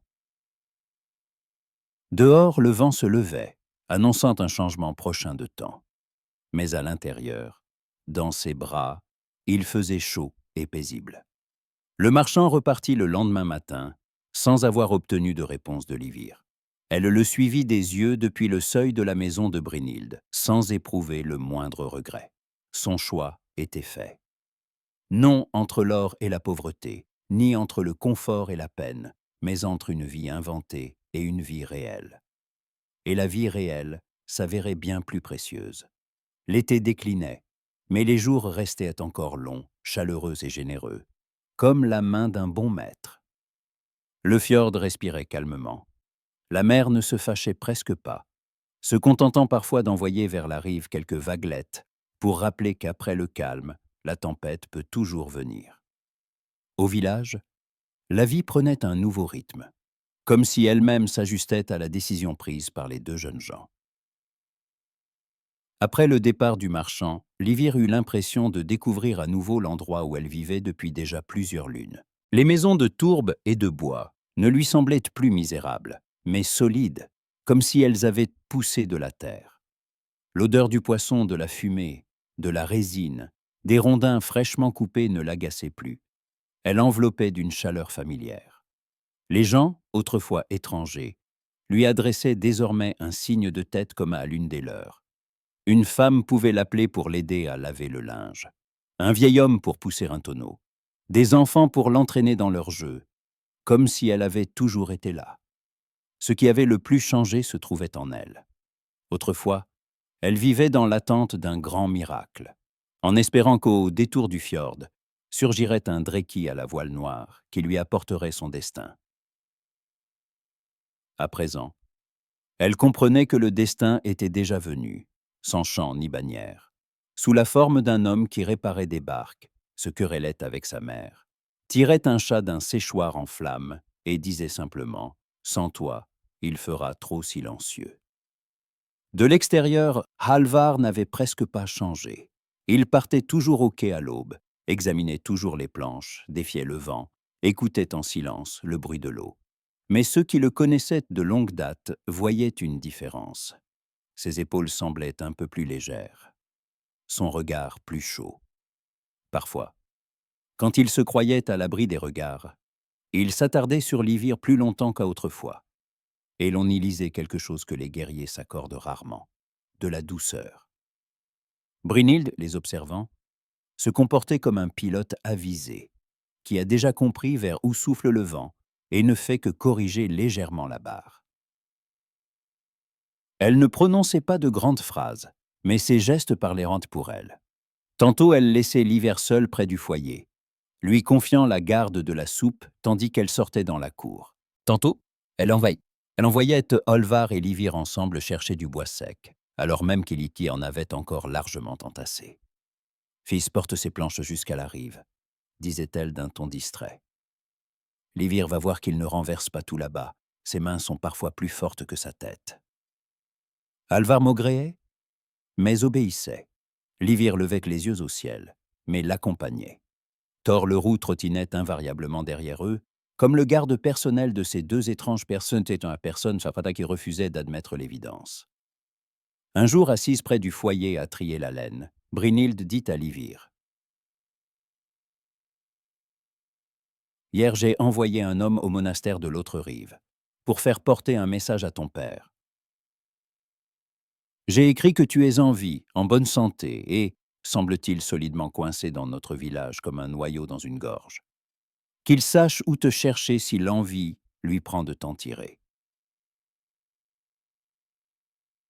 Livir eut un frisson.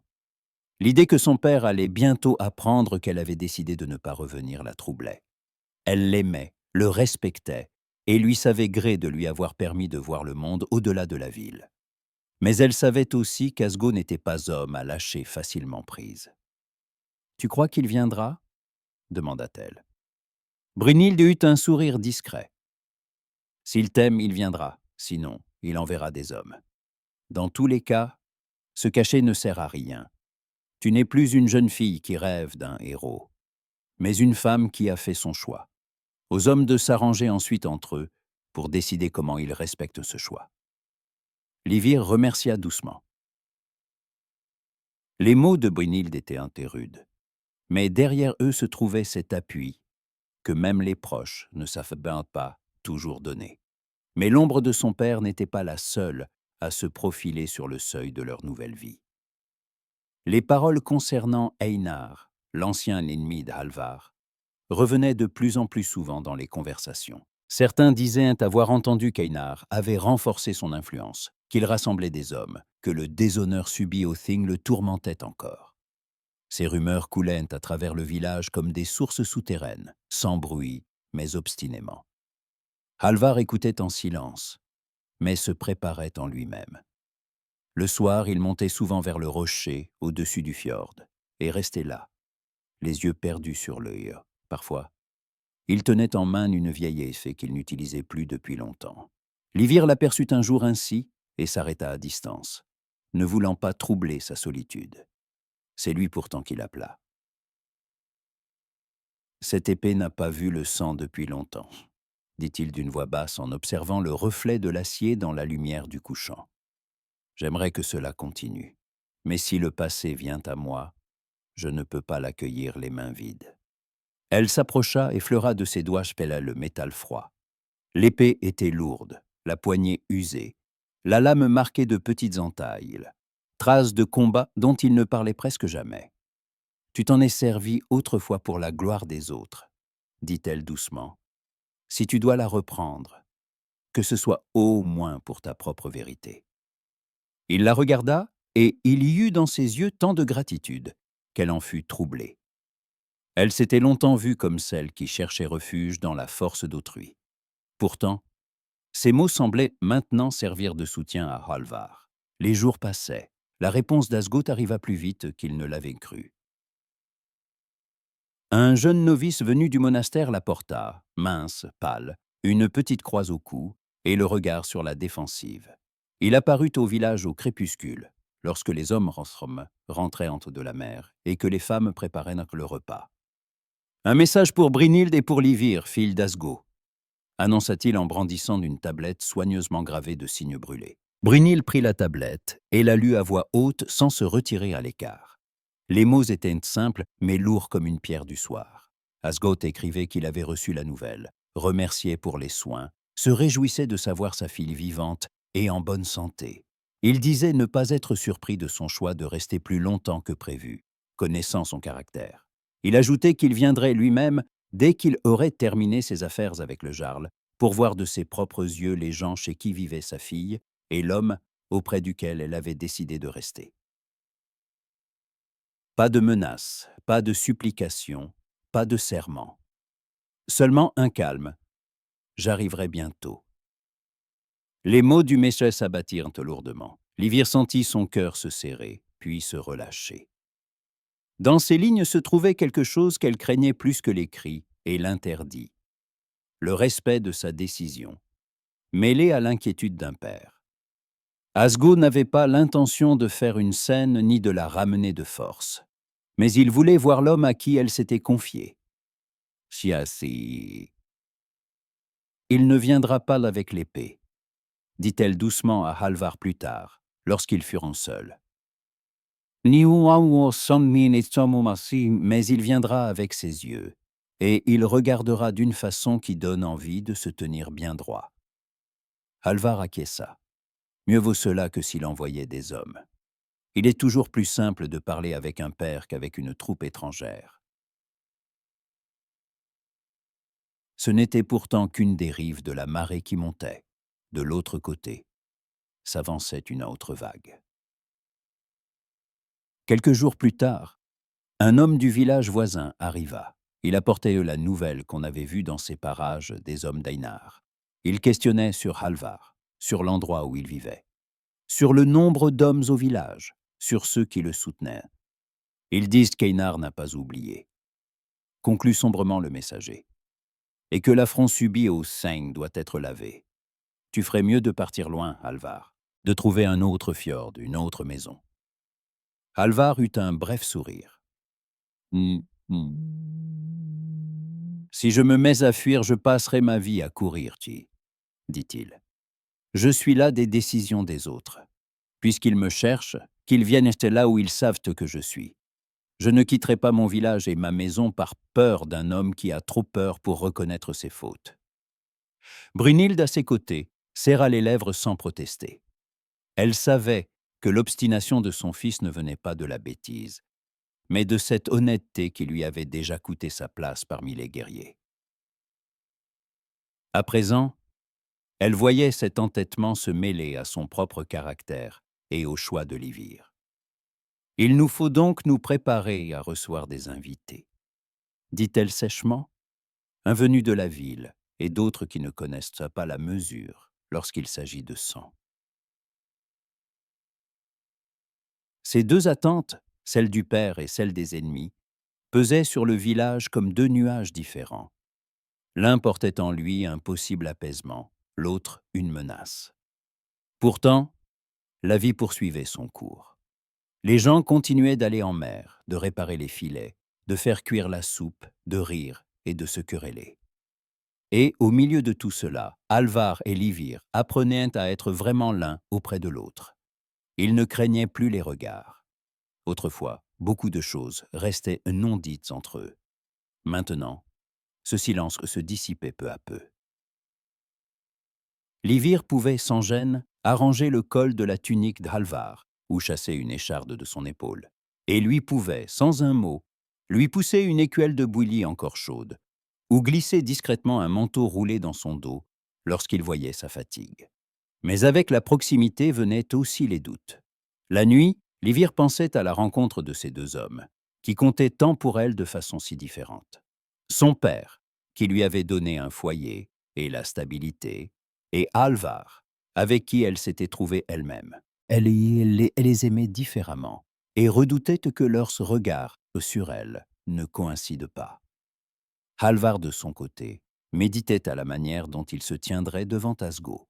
Il savait qu'il n'aurait pas laissé sa propre fille partir avec un homme au passé pareil au sien, un guerrier exilé, chargé d'ennemis, avec un passé prêt à resurgir. Pourtant, il ne songeait ni à se diminuer, ni à se fabriquer un Holvar plus présentable. Il était ce qu'il était et n'avait à offrir que sa franchise. Tout se décida un de ces jours où le ciel, bas et gris, semblait près de s'écraser sur les sommets. D'abord, un Dreki apparut à l'horizon, non un navire de guerre au dragon sculpté, mais un bateau de négoce à la voile simple. Guermond en tenait la barre. Puis, un peu plus tard, par le sentier venu de la forêt, se montrèrent trois étrangers, les hommes d'Einar, enveloppés de manteaux sombres, le visage fermé. Comme souvent, le destin n'avait pas jugé bon de faire traîner la fin. Les deux rives de la marée se rencontrèrent en un seul jour. Le Dreki accosta au ponton. Guermond sauta sur la grève, tira sur une haussière comme s'il n'y avait pas eu entre ses visites tout un été. Asgo descendit après lui. Il paraissait plus âgé que dans le souvenir de Livir, davantage de rides autour des yeux, les cheveux presque entièrement blancs. Mais sa démarche restait assurée, son regard droit. Livir se tenait sur le ponton auprès d'Alvar. Le vent malmenait ses cheveux. Son manteau se gonflait comme une petite voile. Elle sentait son cœur battre à tout rompre, mais ses jambes restaient fermes. Asgo l'aperçut et s'arrêta un instant, comme s'il n'en croyait pas sa vue. Puis un sourire creusa son visage, un sourire fatigué, chaleureux. « Ma fille », dit-il simplement en allant vers elle. Livir courut à sa rencontre. Ils s'embrassèrent avec force, presque avec douleur. Dans cette étreinte se trouvait tout à la fois la nostalgie, l'amertume de l'absence, la gratitude d'être encore en vie, et la conscience que cette relation ne retrouverait plus jamais la simplicité d'autrefois. Ils étaient devenus plus égaux. Quand la première vague d'émotion retomba, Asgoth se recula et porta son regard sur Halvar. Pendant quelques secondes, les deux hommes se mesurèrent en silence. Nul éclat d'hostilité comme dans les sagas, plutôt deux personnes évaluant si le nœud tiendrait, si on le serrait davantage. « Yah, tu es donc Halvar », rompit le silence Asgo, celui dont on dit que la langue va plus vite que l'épée. Halvar eut un léger sourire. Parfois trop vite, admit-il. Mais l'épée se tait plus souvent désormais. C'est mieux ainsi, approuva Asgo. Je n'aime pas que ma fille ait choisi un homme qui compte plus d'ennemis que moi de débiteurs. Mais je suis heureuse de la voir, pour la première fois depuis longtemps. Regarder les gens, et non par la fenêtre. Ces mots simples faisaient presque figure de bénédiction. Livir sentit la tension dans ses épaules se relâcher un peu. La joie fut toutefois de courte durée. Du côté opposé du village montait un grondement. Les gens se tournèrent. Les trois inconnus se dirigeaient vers la maison du chef, le port altier, comme s'ils étaient ici moins des invités que des juges. À leur ceinture pendaient des épées. Sur leur manteau s'étalait l'emblème du clan d'Einar, un loup brodé, gueule ouverte. Les voilà, murmura Halvar. En cet instant, Livir comprit que toutes ses peurs, ses doutes, ses rêves, se trouvaient emmêlés en un fil fragile qui pouvait se rompre d'un instant à l'autre. Son amour pour Halvar, son respect pour son père, la querelle avec Einar, tout se tenait côte à côte. Les anciens du village se rassemblèrent vite près de la longue maison. Asgoth, à peine débarqué, prit place non loin, sa seule présence donnant plus de poids à la scène. Il n'était pas seulement le père de Livir, mais un homme libre, connu pour son nom. Les hommes d'Einar s'arrêtèrent en haut devant la foule. Le plus âgé, au visage aux traits durs et au regard glacé, fit un pas en avant. « Nous venons au nom de l'honneur », déclara-t-il d'une voix forte.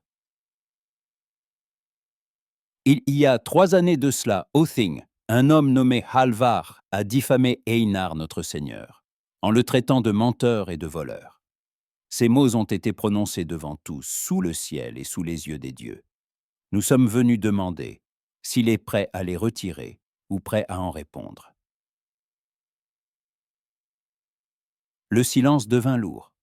Tous les regards se tournèrent vers Halvar.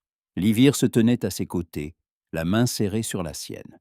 Il resserra légèrement sa prise, comme pour dire « Je suis là ». Halvar s'avança, le visage découvert. « Je n'ai diffamé personne », répondit-il calmement. « J'ai dit ce que j'avais vu. Einar s'est emparé de terres qui ne lui appartenaient pas, les a volées à une veuve qui ne pouvait se défendre. Les anciens le savaient, et ils se sont tus. Je ne retirerai aucun de mes mots. » Le messager d'Einar eut un sourire narquois. « Alors tu admets avoir bafoué son honneur, » dit-il. « Et selon les lois, tu dois soit payer ce geste de ton sang, soit quitter ces lieux. Sinon, notre querelle ne prendra pas fin. » Les anciens se consultèrent à la voix basse. C'était ce choix que l'on retrouve toujours dans ce genre d'histoire. Le sang ou l'exil, l'épée ou la route. Mais ici, les choses étaient limite plus complexes.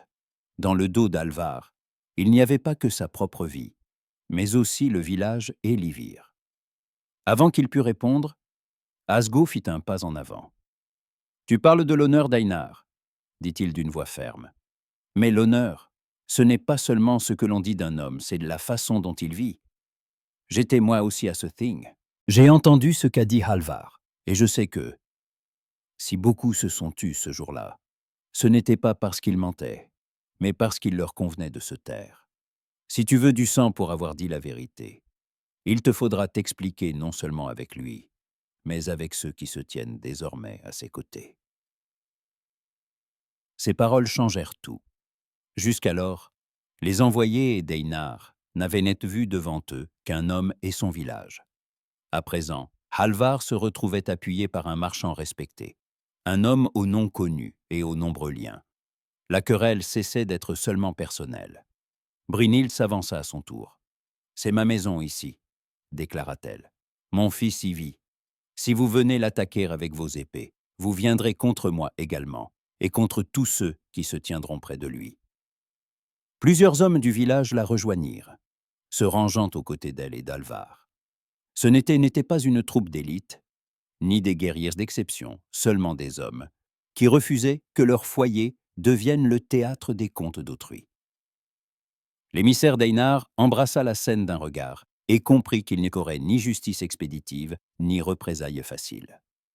La première épée dégainée risquait de déclencher une grande effusion de sang qui ne servirait personne. Il recula d'un pas. « Nous transmettrons votre réponse à Einar, dit-il d'un ton glacé. Mais ne croyez pas qu'il oubliera. Qu'il se souvienne, répliqua Alvar. Et moi je me souviendrai qu'un jour j'ai choisi entre la vérité et la soumission, et que j'ai choisi.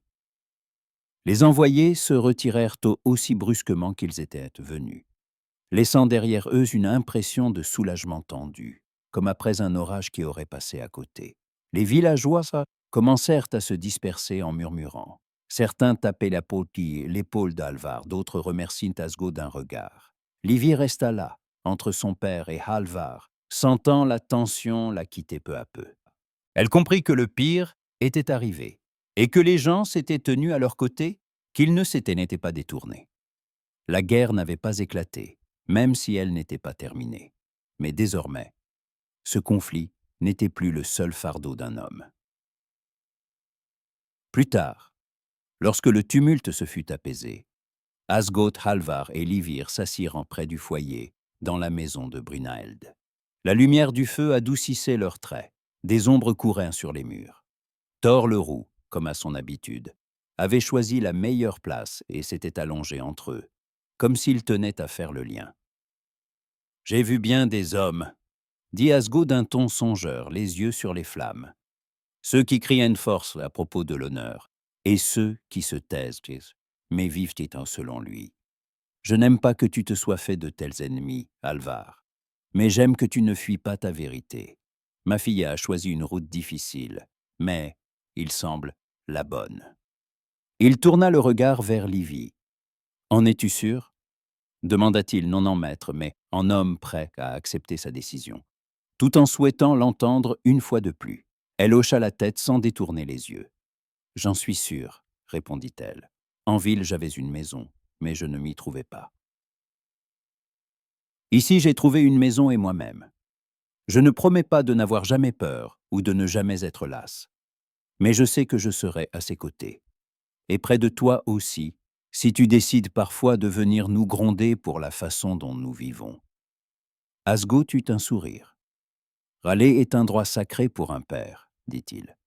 Mais je pense que, le plus souvent, je me contenterai de vous regarder en silence et de me réjouir, tant que vous resterez vivant et obstiné. » Brynhild, près du chaudron, tout sauta.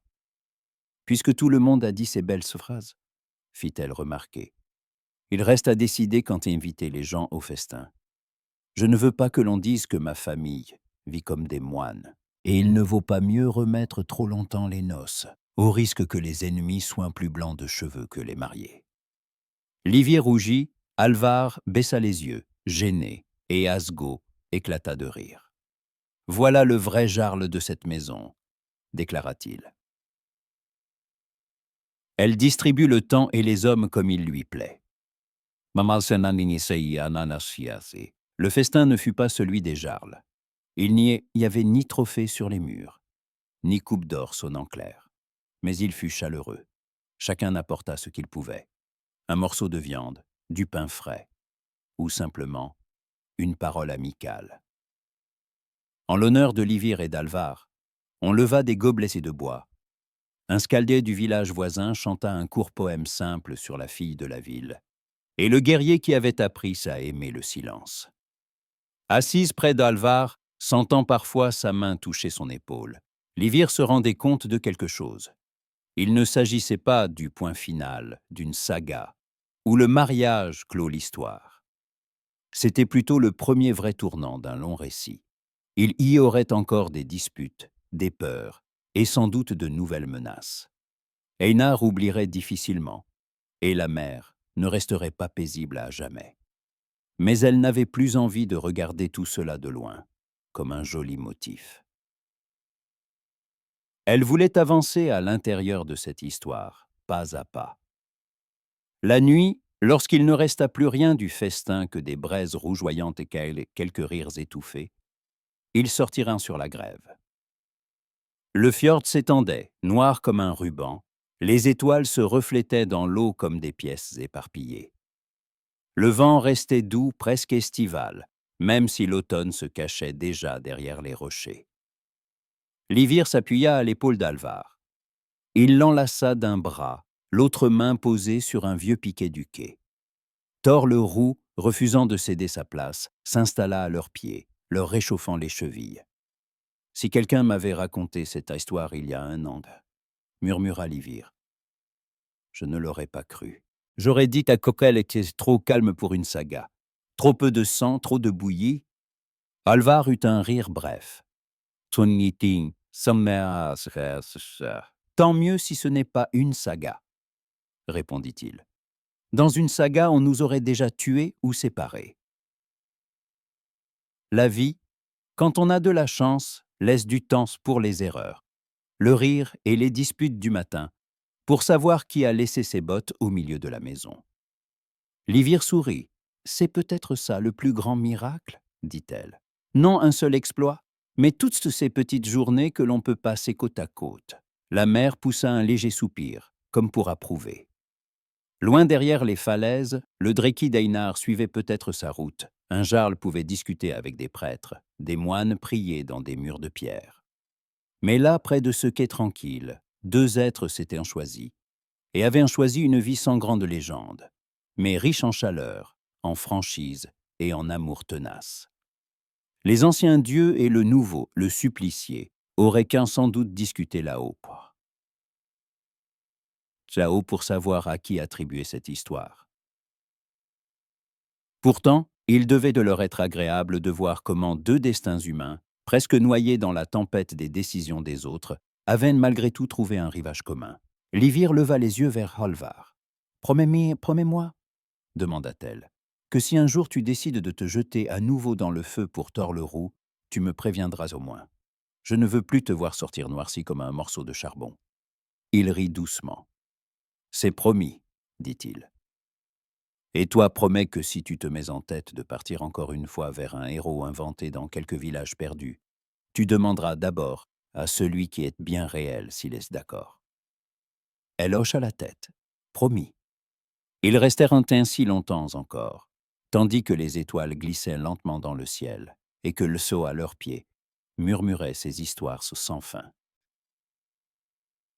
Dans ce murmure se trouvait une place pour leur petite saga à eux, presque trop simple pour être chantée, et d'autant plus précieuse, celle d'une fille de la ville, qui n'avait pas trouvé le guerrier farouche des chansons, mais un homme auprès de qui les tempêtes et les jours ordinaires n'avaient plus rien d'effrayant.